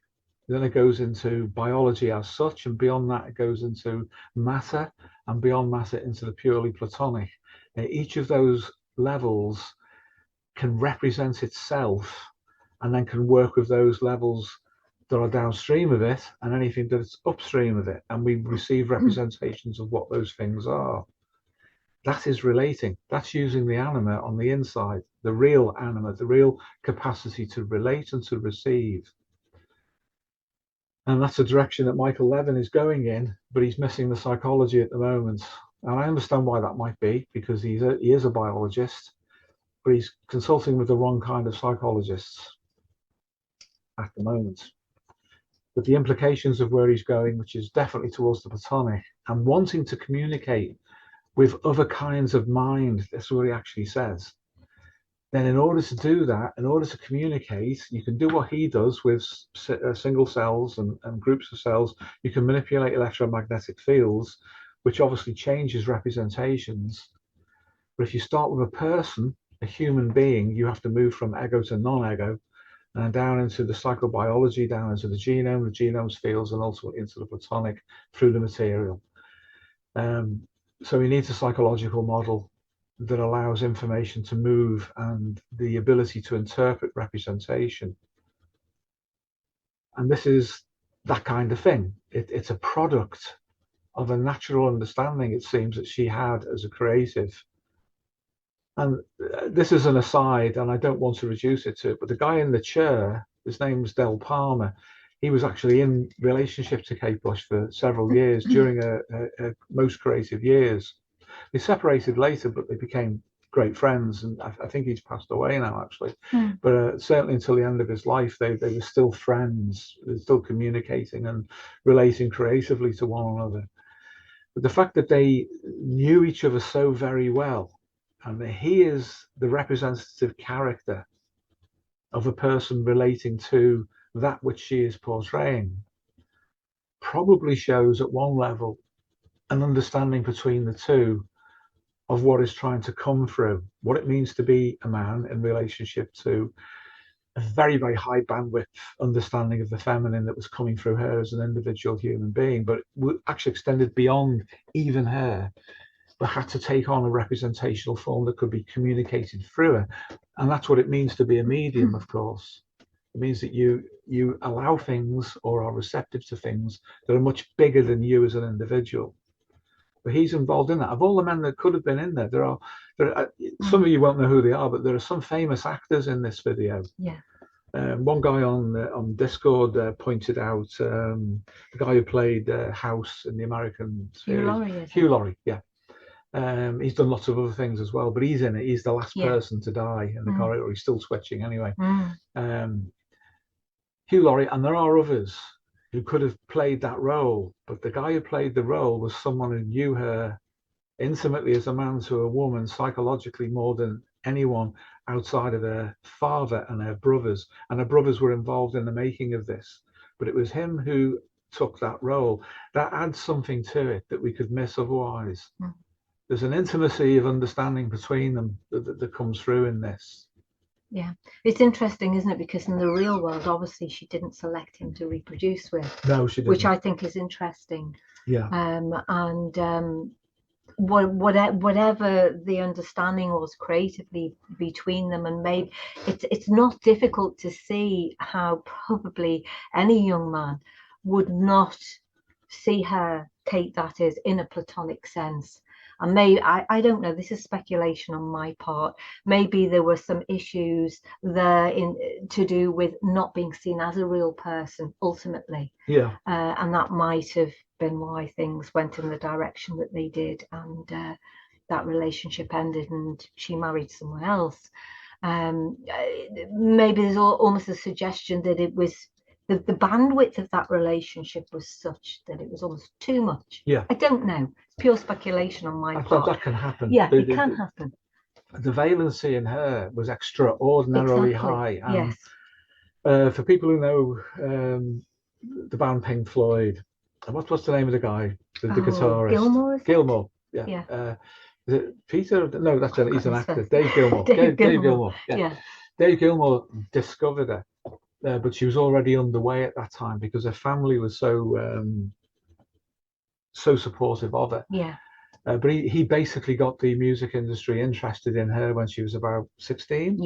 She's very young. Very, very young. But despite his creativity, he was utterly stunned by what was coming through her, as were several other people. Peter Gabriel was another one from Genesis. And loads of other musicians. There was something extraordinary about her and about what she was producing, which she was aware of. But the extent to which she was aware of it is probably debatable. She was aware of needing to be a creative, and for it to come through, which is really good. She's done things on the mother-daughter relationship, on being a father, present at the birth of a child.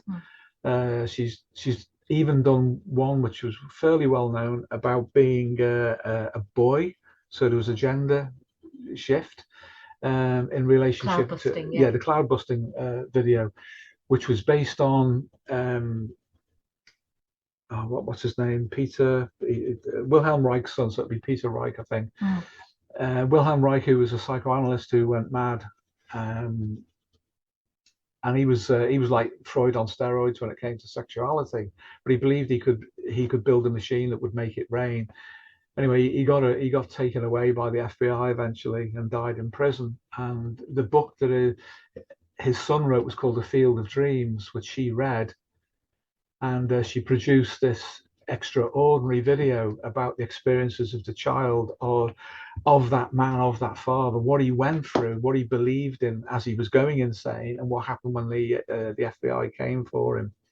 And it's another perfect description of the animus at work in the form of the father, of ideas and the power of the word, of the suggestion of that, and then the collective animus in the form of the FBI, who are moving into the beat of the music that she's produced, the actors who play that role, who come and take him away. And then the moments of triumph for the son, where he actually makes the machine work after the father's been taken away. And there's so much in there that's a deep Jungian significance about what it is like to be conscious in such a situation. It's incredible. Their ability to do that's unmatched. I've not seen anybody manage that. Where there's been a gender issue, it's been more like a trans issue, whether that's transvestite or transgender. This wasn't like that. It's still clearly her. Her hair's cut very short and she wears boys' clothes, but you know that it's her, as if she has taken on in a shamanistic way the role of what it would be like to be that boy, that young boy, faced with her father being taken like that, as his insanity reached a certain point, but there was still something creative within him. It doesn't really mention the psychoanalysis, but it was him. His rain-making machine was like a gigantic phallus, which he was going to seed the clouds with, that kind of thing. And there's some suggestion that the FBI believed it would work, and that's why he was taken out. Whether that's a myth that's been added on to that, and even if it is, that shows the power of suggestion and influence that seeds literally itself at the level of the collective when the right people make the right representation of something which is bigger than it appears to be. Yeah. And then you get the compensation coming in the form of the state at the political and the police level to bring an end to something. So her genius is literally that, as the Greeks would understand this, a spirit, an accompanying spirit that helped her access these levels of understanding. Like you say, she's, you know, particularly in the cloud busting one, where she's, you know, she plays the role of the young boy. It's almost as if she's transcended anything really to do with gender. It's more to do with the relationship of a child to their father. And I mean, if we wanted to be very sort of classically Jungian about it, we might say that it's a positive aspect of her anima, animus, that she was able to share with her father. So it's represented in that way, in that form. But as you say, is there's nothing to do with identity politics in it as such. No. It is just that, because then we're back to relating. What does it mean for a young child to relate to a father who's basically a bit of a creative genius, really, and to share in that, and to share in that journey, and to be fascinated by him and his ideas and so on. You know, you could see how, as a woman, as a young woman, she could nonetheless still relate to that relationship that a young boy might have with their father, or a young daughter would have with their father, who was like that. It just happens that this is the way, or that's the way it was represented in the cloud busting video. Yeah. But it's that dynamic, isn't it? That it goes even beyond gender. Yeah. It's about that closeness of relationship to one of the parents, who appears to be important for creativity. Yeah. And when we know that she had, I mean, her father was a doctor, he wasn't necessarily, although I don't know enough about him, to be fair.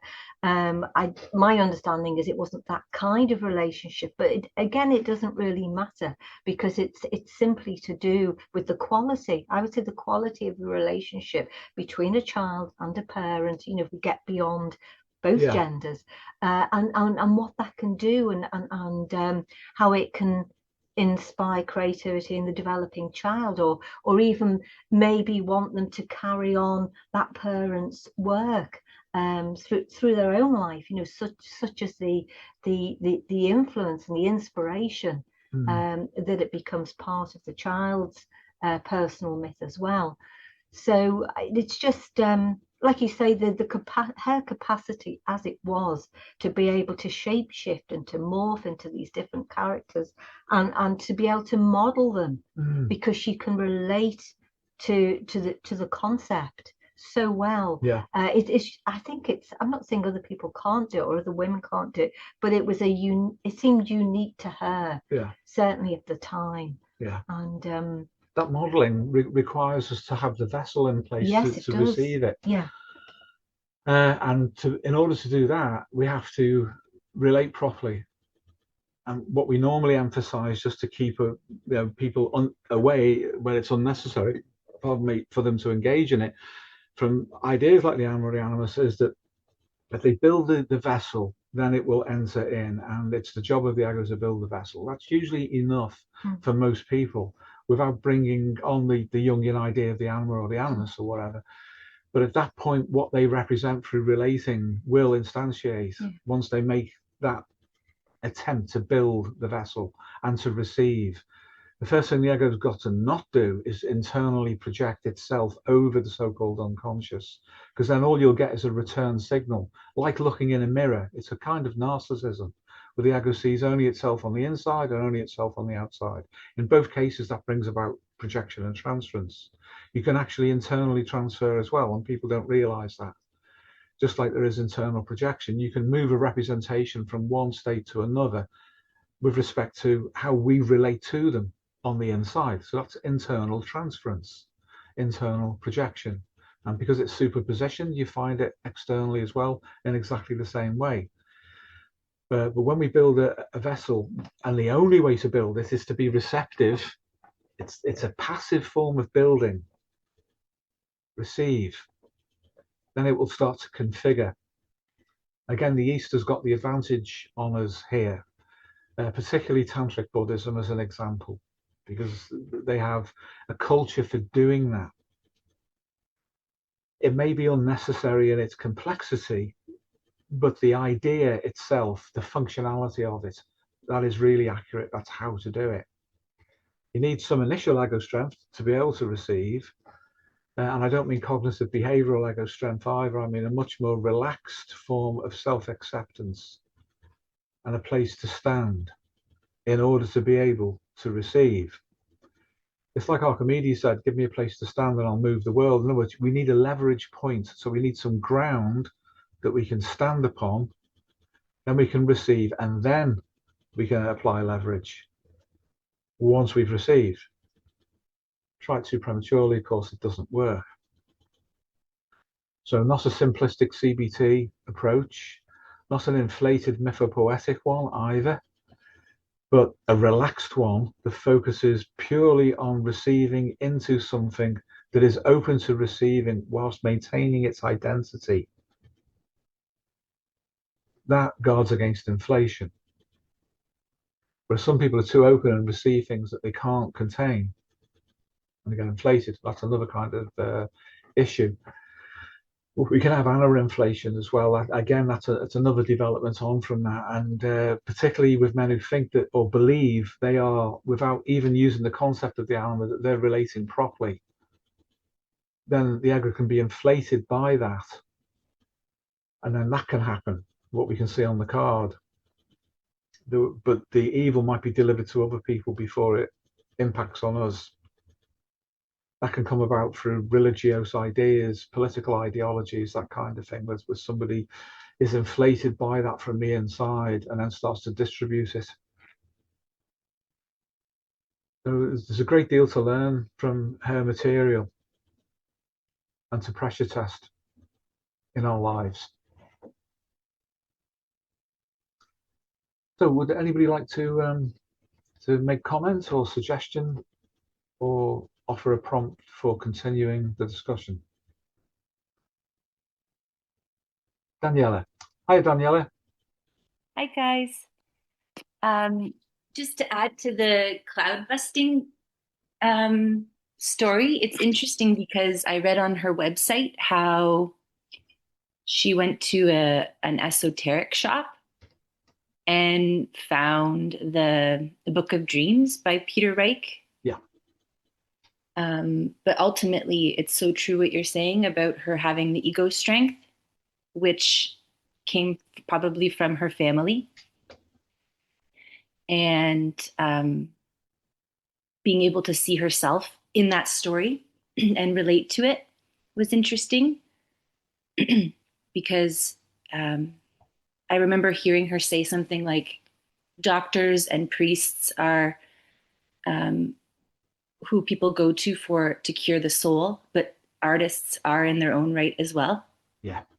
And so like she was able to individuate, like, you know, take on the role of her father, but also become who she was in her own way, like as an artist instead of a doctor, let's say. Yeah. Yeah. So just to add that. Thank you for that. That's the natural way, isn't it? Yes, I think as you rightly say, Danielle, I think that confirmation from her father gave her the freedom to be herself, whatever that meant. And quite clearly she embraced that fully. And that's probably a lesson to all of us, isn't it? Really, that if we can't, and also if we can't get that confirmation through our own personal father, and probably most of us can't, most women can't in that regard, then we still have the ancestral psyche to refer to relate to give us a place to stand, to create the vessel that will then allow us as women to be ourselves. And that's the ultimate freedom, isn't it? You know, we don't have to replicate the lives of either of our parents, but we do have to feel sufficient unto ourselves, sufficiently confirmed from within that we can begin our own journey and feel the freedom to create ourselves, to be self-generative. I think that's hugely important. Then if we're talking about women here, we then don't make outer men, ordinary men, responsible for our creativity either. We do that for ourselves. And Yeah. I think that's hugely important. Otherwise, whether it's, whichever side of the equation it is, whether it's men or women, we fall into the blame game. We fall into that trap of blaming the other for those things that we don't develop in ourselves. Yeah. It's interesting too how she left school at 16. Yes. So she wasn't conditioned, she was able to actually really become who she was. Yes. Well, that probably assisted her, Daniela, in many ways. I mean, had she carried on and become an academic, arguably that would have spoilt her. Yeah. It may have even put a hard stop on her creativity, or it may not have done completely. She may have had to come back to it maybe later in life, but the fact that she got out, out of, for want of a better expression, out of the trap so early on, and was able to give full vent to her creativity in the way that she did, it was just, as we've said before, produced this incredible body of work, and that is unique to her. But of course, having said that, and as I just said a moment ago, it doesn't mean for those of us who haven't been, gifted that kind of family or experience or opportunity, doesn't mean that we can't then still pick up on that in later life and run with it, because clearly we can.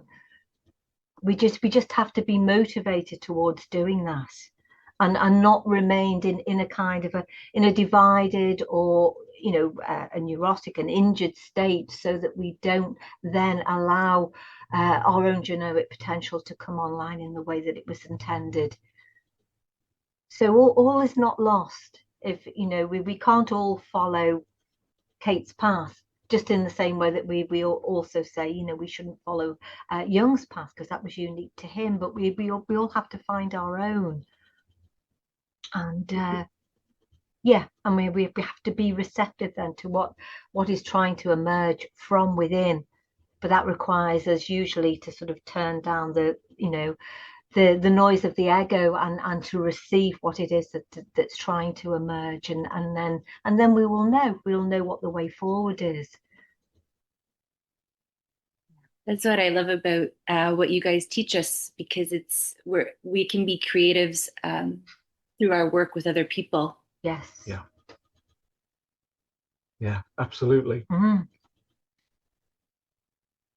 Yeah,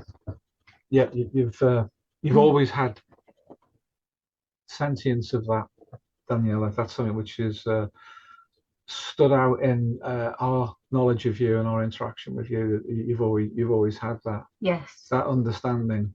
Yes. That's a good thing. Mm. A really good thing to have.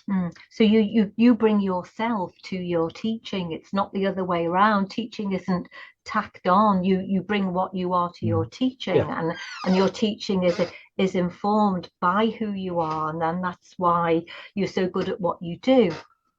And even if and at times you must feel the constraints or the restraints of working within a system that would, to some extent, would try and contain you.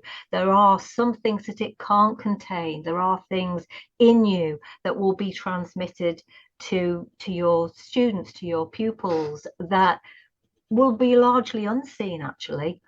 And that's a great way of getting around a situation where you do feel constrained, because there are still some things that those structures can't control for. And we were talking before, weren't we, about the restrictions that governments and systems place on us, and want to constrict us and restrain us, and to make to squash us and to make us small. But there are still some things that it cannot touch. And I think one of those things is that human spirit, that that desire to connect with others in the deepest possible way, it's still unable. It may be able to go to lots of places, sort of reach the parts, you know, other things cannot reach, but there are still some things that it can't interfere with. And I think that is one of them. I think it's that ability to be able to transmit at a really deep level who and what you are to another person, to another human being. It's very, very difficult for it to interfere with that. Yeah. You'd have to destroy the individual completely, and even then, you would still not completely remove the field of their existence. In fact, we were talking about this with somebody yesterday who finds it, I think they said they found it was helpful to listen to Anthony Stevens' voice, because just listening to his voice was so evocative. It was as if he was brought back into existence and into communion or communication, you know, with this particular person. It's by revivifying his spirit, it was like bringing the whole person back. And we can do this. The fact that somebody is passed on is not an impediment to reaching the field of that person. It still exists regardless of whether they're still here or not in a material form. Yeah, he exemplified doing it properly. He did. Didn't he? Yes, he did. He understood it completely. He did, because there's a fantasy level of identification which can occur, and routinely does, particularly through cultural representations or, you know, science fiction, whatever it might be, soap operas. But this image appeared to him. He didn't will it, and it appeared. And again, some people might say that's almost psychiatric. No, it's not. And the analog, and we discussed this with him again, is Tantric Buddhism, where they actually encourage this, and they would talk about, they're called yidams, which are teaching. They say deities, but they don't mean deities like that's understood in the West. They basically mean a supra-personal representation of the field of information that takes on a form that communicates with you. And that it broke through, and we won't go into detail, but it broke through into this person's life in such a healing way that it enabled them to configure all sorts of other things around that.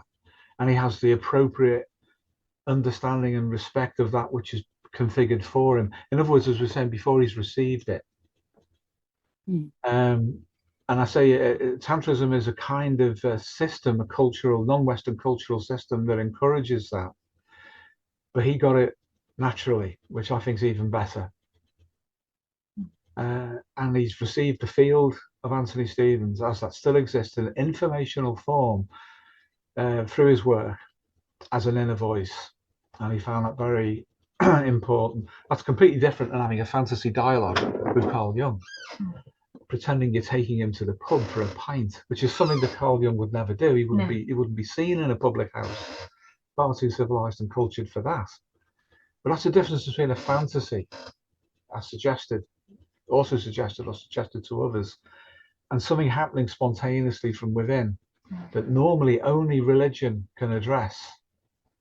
So in some religious context, that would be completely accepted and understood, and there wouldn't be an issue at all. That could be a Christian saint.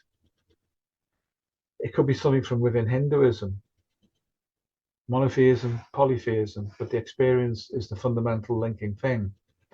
And in this case, it was a natural expression of something within a stable human ego, not someone who was psychotic and not someone who was fantasizing to compensate for an inferiority in their nature.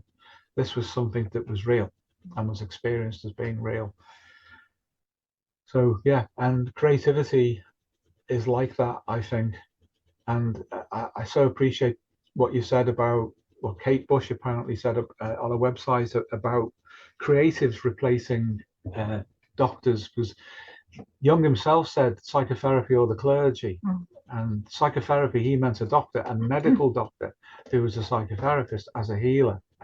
And she's added something onto that, which is within reach of everyone, which is the aspect or access creativity in a healing and transformative way. And as you pointed out, that she wasn't processed through education in a conventional sense, but she's being educated all the time through her relationships and her relating function to her parents. She was close to her mum, of course, as well, but her father and her brother obviously became what Jungians would understand as the animus in a collective form. And then certain creative men were drawn to her, influential creative men within the music industry. And she navigated her way through all that and never lost herself. I'm not aware of any inflation with her, any ridiculous behaviors or indulgences. This is someone who represented creativity and was very malleable in her outer appearance. So it's just fulfilled all of the criteria for being a medium in that classic shamanistic sense. Marvelous. And you're very sensitive to her, Danielle. I'm very impressed with that. Yeah, well, even just hearing her interview, you can see how grounded she is and kind, like the way she talks about people. But it is impressive how she can, it's like you said, shamanistically enter another person's world and then come out of it and still be herself. Yeah, 100%. Yeah, that's it. And you guys will be doing this for yourself, and you'll help others, and you'll see the speed at which people self-heal. And while sadly other people are going through a 10 to 15 year lengthy analysis, and it was completely unnecessary. That's the tragedy of it. and that's what it is about how you teach us with transference, because it robs the person of their own individuality. But it's hard. It can be very hard if people don't see their own abilities, if they don't really, when they look in the mirror, that they don't like what they see. Like that's the work, I guess.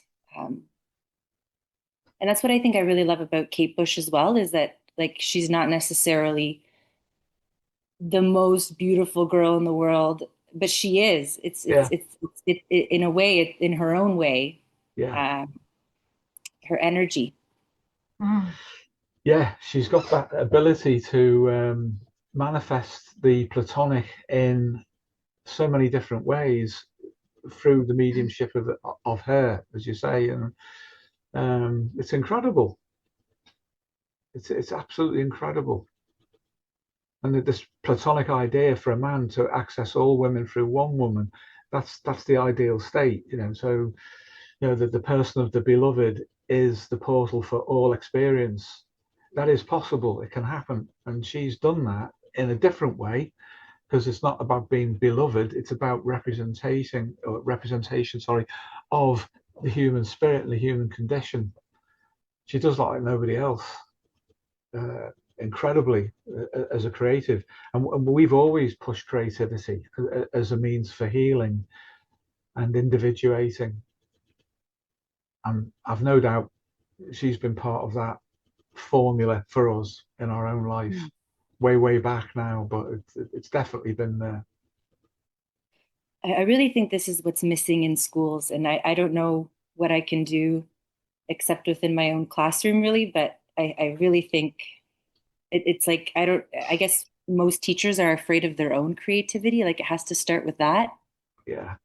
Because then they don't see that in their own students enough. Yeah. Yeah. Jung commented on that. He said, who teaches the teachers? And I think he meant by that not so much it being a systematized approach to teaching teachers, as in teacher training education. Perhaps it might have been better to say what teaches, what informs.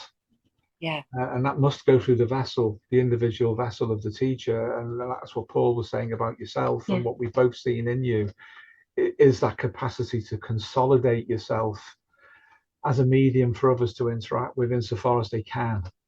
And you do your best. No one can do more than that. And to have the character and the calling to bring that about is a great thing. And we need that. We need that in every occupation, and certainly in every therapist, that ability to do that.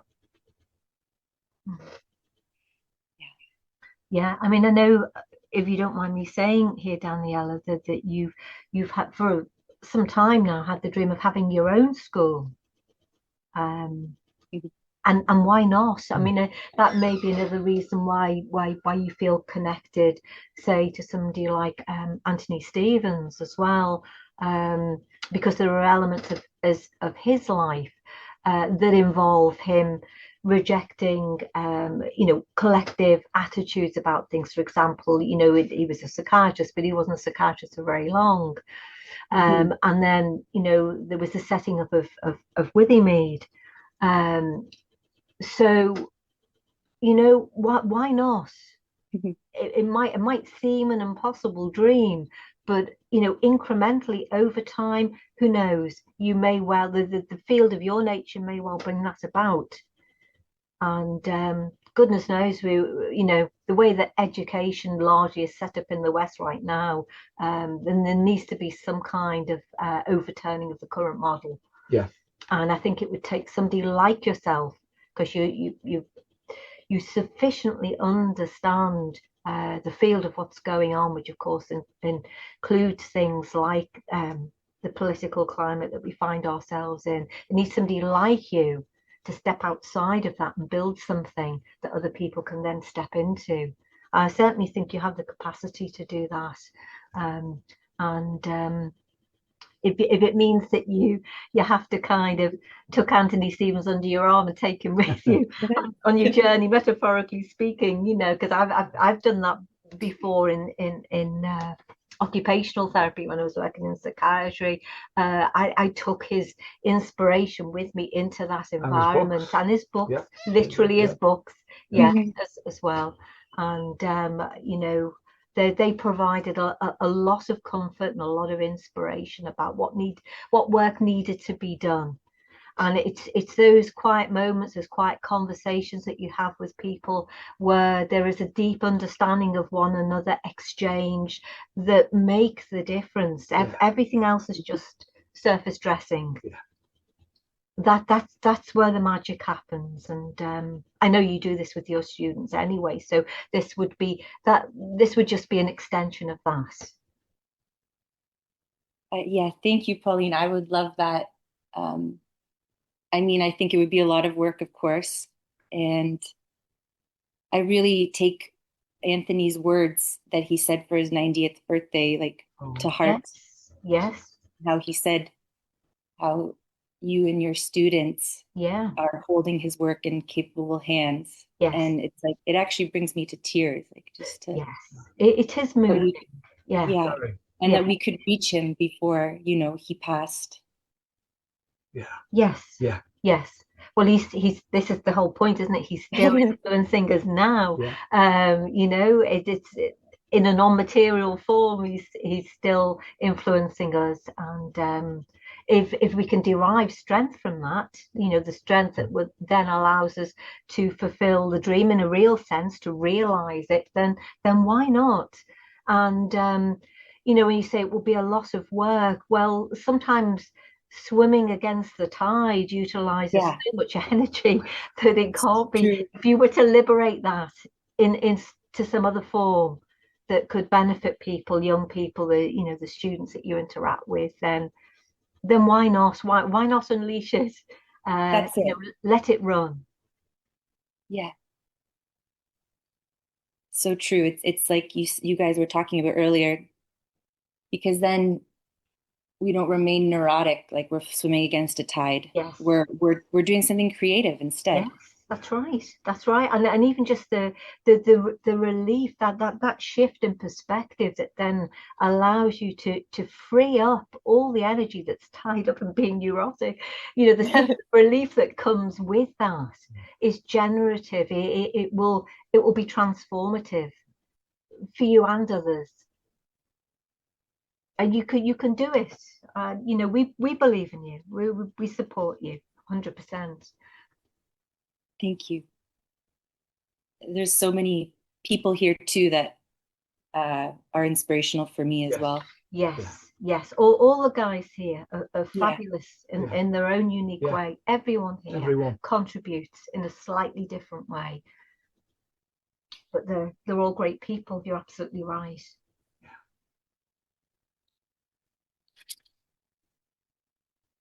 Thank you. Thank you, Daniela. Thank you.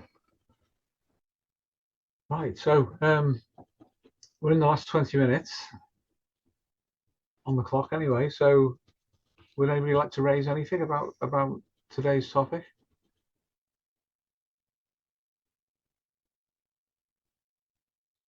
It is heavy, isn't it?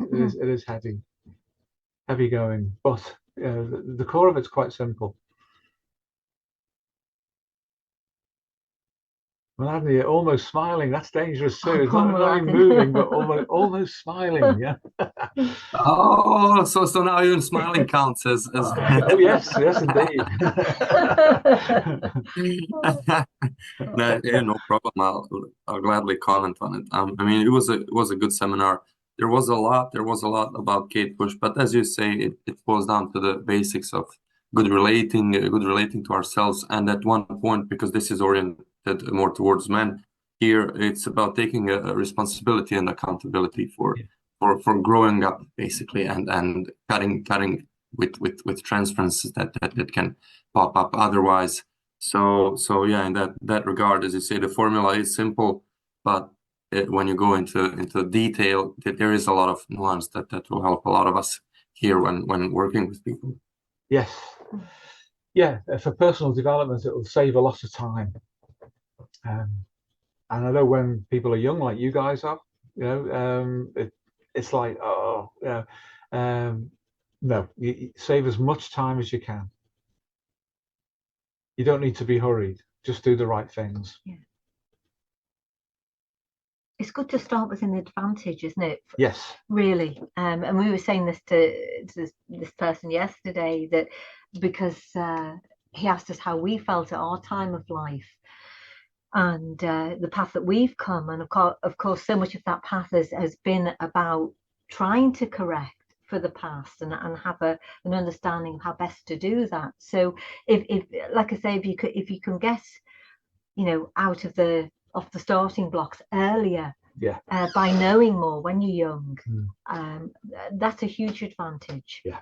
I mean, we often say, don't we feel ready now to live our lives again. Yeah. It'd be so nice now to be able to start over with what we know, but we can't. We accept that that's been our journey.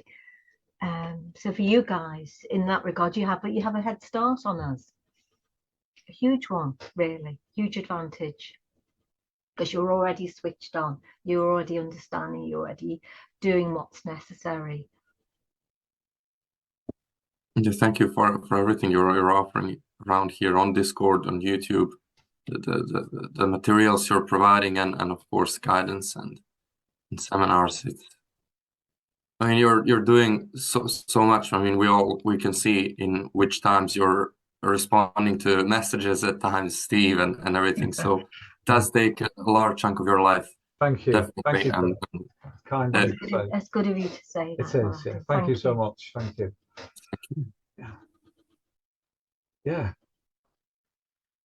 So I think we have covered it really. That's what it's like to become conscious as a man, as a male child in relationship to the feminine, and then how the inner state of our psyche and our relationship to women become blended, and that persists.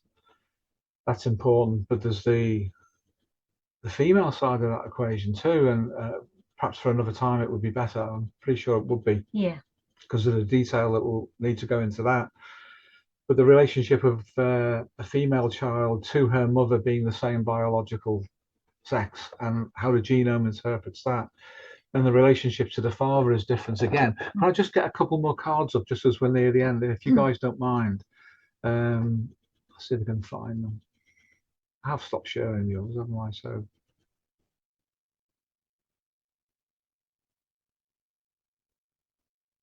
see if we can get that up.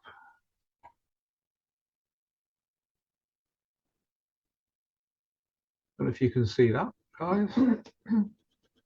Anyone see that? I don't know if it's obscured by anything. I'll make it a little bit smaller if I can. That's perfect. Thank you. You can see, yeah? Yeah. Yeah, great. Yeah.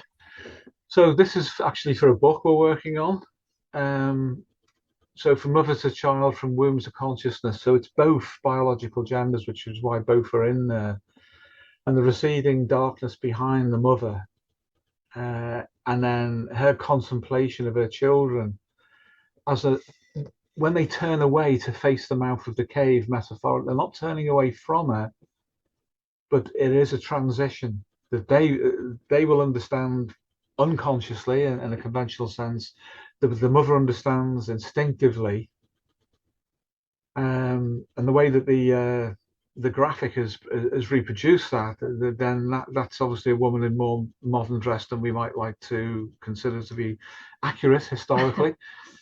But at least she's got that worn, concerned look on her face, which the children will see in their outer mother as well.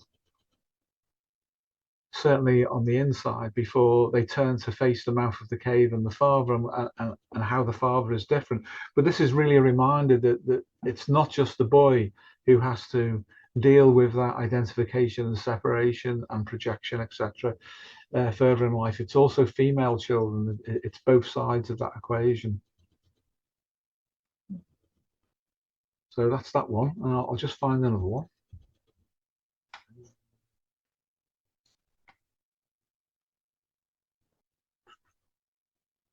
See if I can get this up now.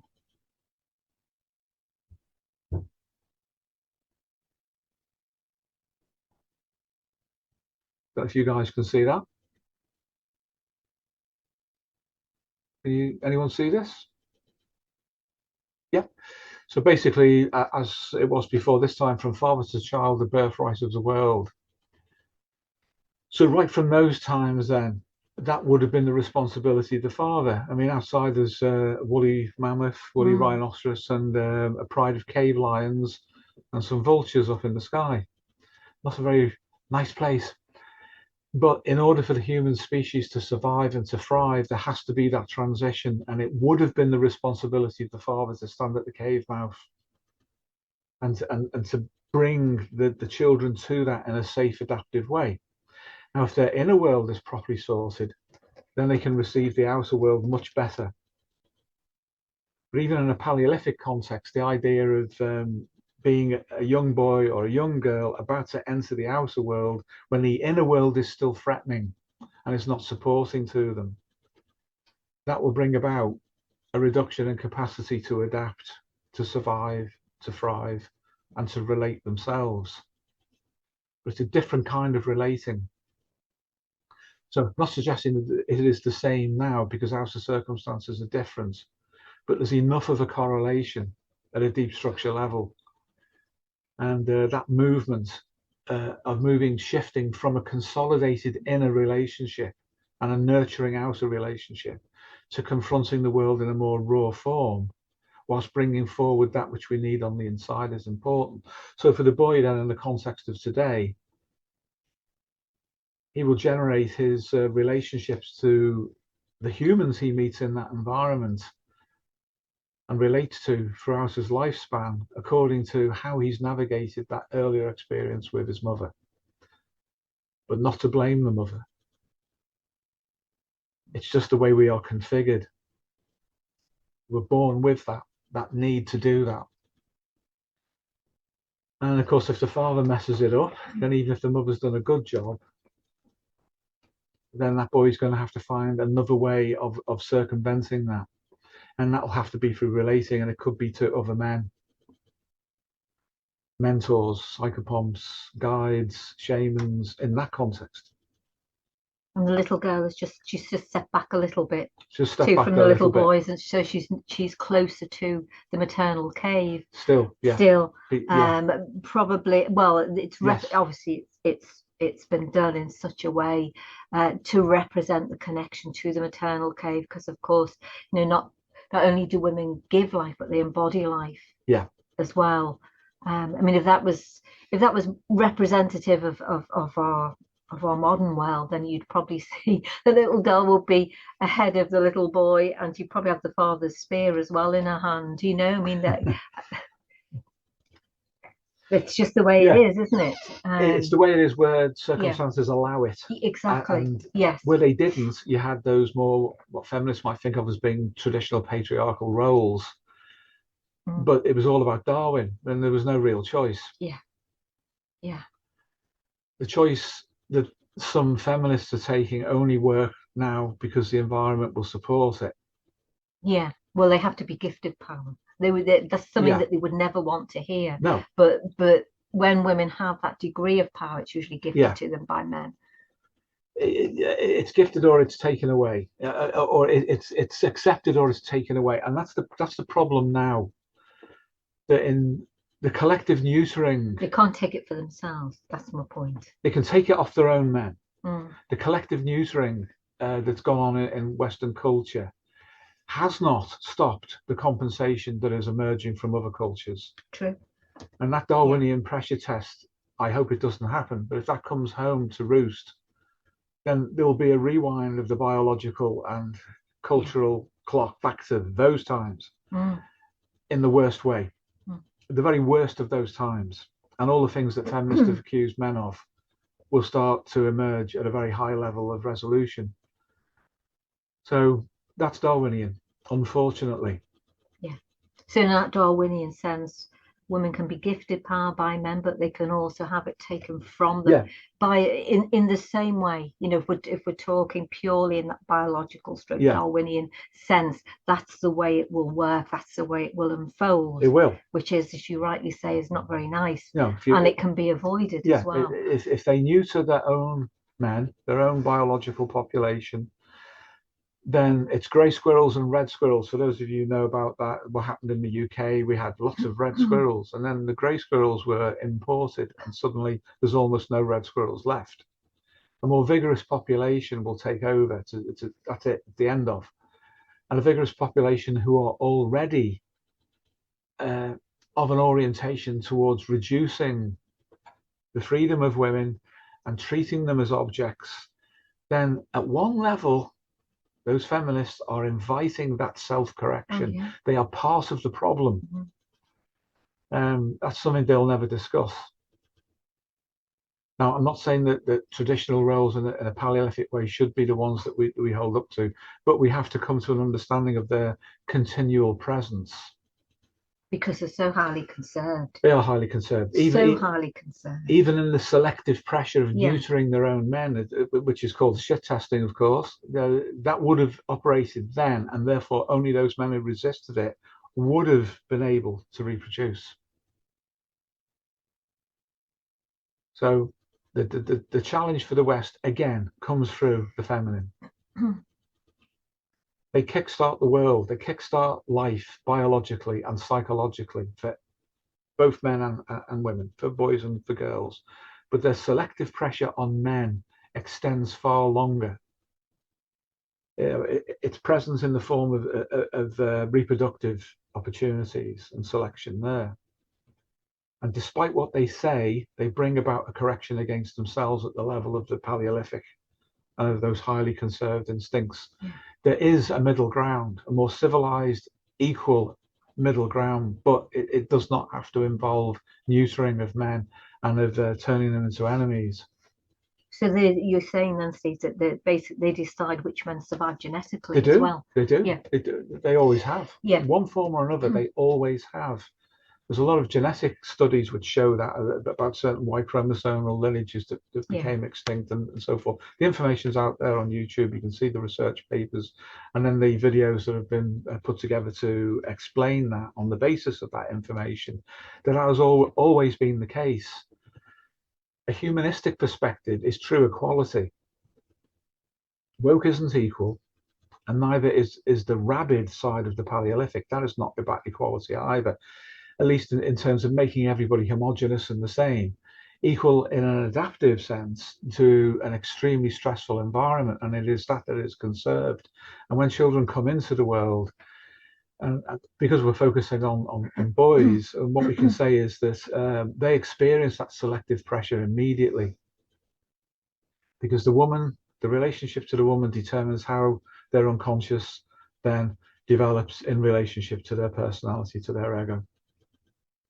Then as they go out into the world and then under Darwinian pressure may seek lifelong companionship and reproduction, whatever, with a woman or with women, then they meet it again. They meet the other side of the Paleolithic. So being able to adapt to this is really, really important, and the cultural products of it, where it's not a political ideology, can be found in myth and can be found in narratives in the form of movies or in books or whatever. These repeating what Jungians call archetypal patterns. In other words, the representation of genomic truths in cultural form, they're there and we experience them. So the challenge is for the ego to develop itself according to its innate character. And if you're fundamentally humanistic, you will have an equal perspective that ignores certain differences between biological genders and treats everybody with respect. That's completely different, though, from being woke or from being the opposite to woke. It's the ability, again, as you were saying earlier, to live with paradox. Yeah. In the sense that the paradox is difference, yeah. but it's a quality based on difference. Yeah. And an acceptance of it without that being a problem, without that being paradoxical. Yeah. Because actually it isn't. It's just how we've always been as a species. Yeah. So there's always that evolutionary context for it. Yeah. And as you say, it just smooths everything over. It's a complete step away from political ideology. Yeah. And it's really just back to the roots, the very foundation of our evolution as a species. Yeah. Which we just can't ignore. Or if we do, it comes for us. Yeah. In various forms. Yeah, absolutely. And as you're saying, Paul, about the girl being a little bit behind her brother, the experience of the mother is almost identical for a very, very young child between the daughter and the son of the mother. Almost. There are differences, but it's pretty close. But when it comes to the experience of the father, that's very different between a boy and a girl. And that's why Jung and the Jungians have differentiated Anima Animus in the way that they have with respect to relating, because it's highly conserved. We have a very peculiar situation in the West now where there's been an inflation of a pseudo-masculinity within the feminine. And it is pseudo, it's not real, it's fake. It's something which is destructive and is catabolic. And women have the power to reverse this. If collectively they chose to do it, they could stop woke dead in its tracks. Just as in that ancient Greek play, they put an end to war by withdrawing relating to men. I can't remember the name of the play. I think it was Euripides, the author. They have that power should they choose collectively to do it. But that choice, if it's cognitive, will only be political. It's got to be instinctive. It's got to go beyond politics. And where politics corrupts instinct, then instinct will follow. And that's what's happened with woke. And now you have this situation where women are not relating properly to themselves. They're not relating properly to men. They're not relating properly to the world. And that's a controversial statement, obviously. But only if you don't step outside of these transitory times that we live in at the moment. Yeah. They will change. They will change. There's a line, isn't there, an experiment for one of the lyrics, which is, I think, the dream is the enemy. Yeah. And then you could read that in a number of ways, of course, from, dream meaning to be unconscious, literally, of what's going on. And therefore, there's a lack of conscious awareness of forces that would manipulate us. Or it could be that the fantasy, the dream as a fantasy of something, of a particular way of living is the enemy as well. You could interpret it, as I say, in a number of ways. But if you apply that to something like feminism, if we think of that as being largely fantasy based, being illusory, that's where it is dangerous, where it is the enemy, where it is destructive. It's destructive for women as much as it's destructive for men, and therefore it's destructive for the species. So you know, we have to watch that. We We have do. to watch the tendency to sleepwalk Yeah. into things, Yeah. and to have things suggested to us that are harmful. Yeah. So we as men, we create the negative anima, we create the positive anima, regardless of what women are actually like. And that's because the anima is not an inner woman. It's a representation within the male psyche of the expectation and anticipation of relating to women. They're not the same thing. There's a degree of superpositioning, but they are not isomorphic. They are not the same thing. It's the same with the animus. The animus is not an inner man in a woman. It's a feature of female psychology that's anticipated by her genome. The anticipation anticipates men, so to speak, but it is not masculine. It's feminine. That's a fundamental error that Jungians have made and have propagated. The animus is a feature of female psychology and biology. The anima is a feature of the masculine psyche, male psychology. It only anticipates women. It is not an inner feminine. Very, very different. And when you think in that way, it's very easy to see how it's fueled woke ideology, really, By being as you were saying distorted. earlier. Yeah. And of course, women then create the negative animus, and particularly if they're influenced by political ideologies. But we'll cover that in another seminar. It's the same process with some differences, which are encapsulated by the experience of the father in a Paleolithic context for the girl. The girl is not meant to so completely leave behind the feminine as a boy is. That the challenge for the boy is to accept the hand of the father, both hands, a hand on his shoulder and a hand gesturing to the world. Yeah.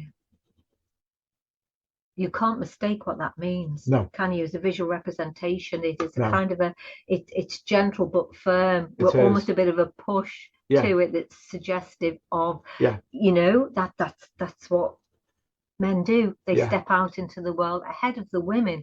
I know that's very politically incorrect, but there is a suggestion of that in that representation. There is. He's looking down towards his son. He's checking his face.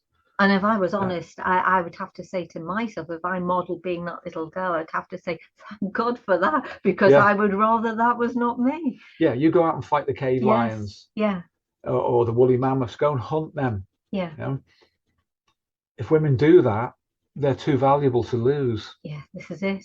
Yeah. Because they are the reproductive vessel. Yeah. They are the resource for sustaining the species. Yeah. How stupid would it be to send the women out to tackle those things at a Paleolithic level? But that expectation is still there in the genome, and we have to reckon with it.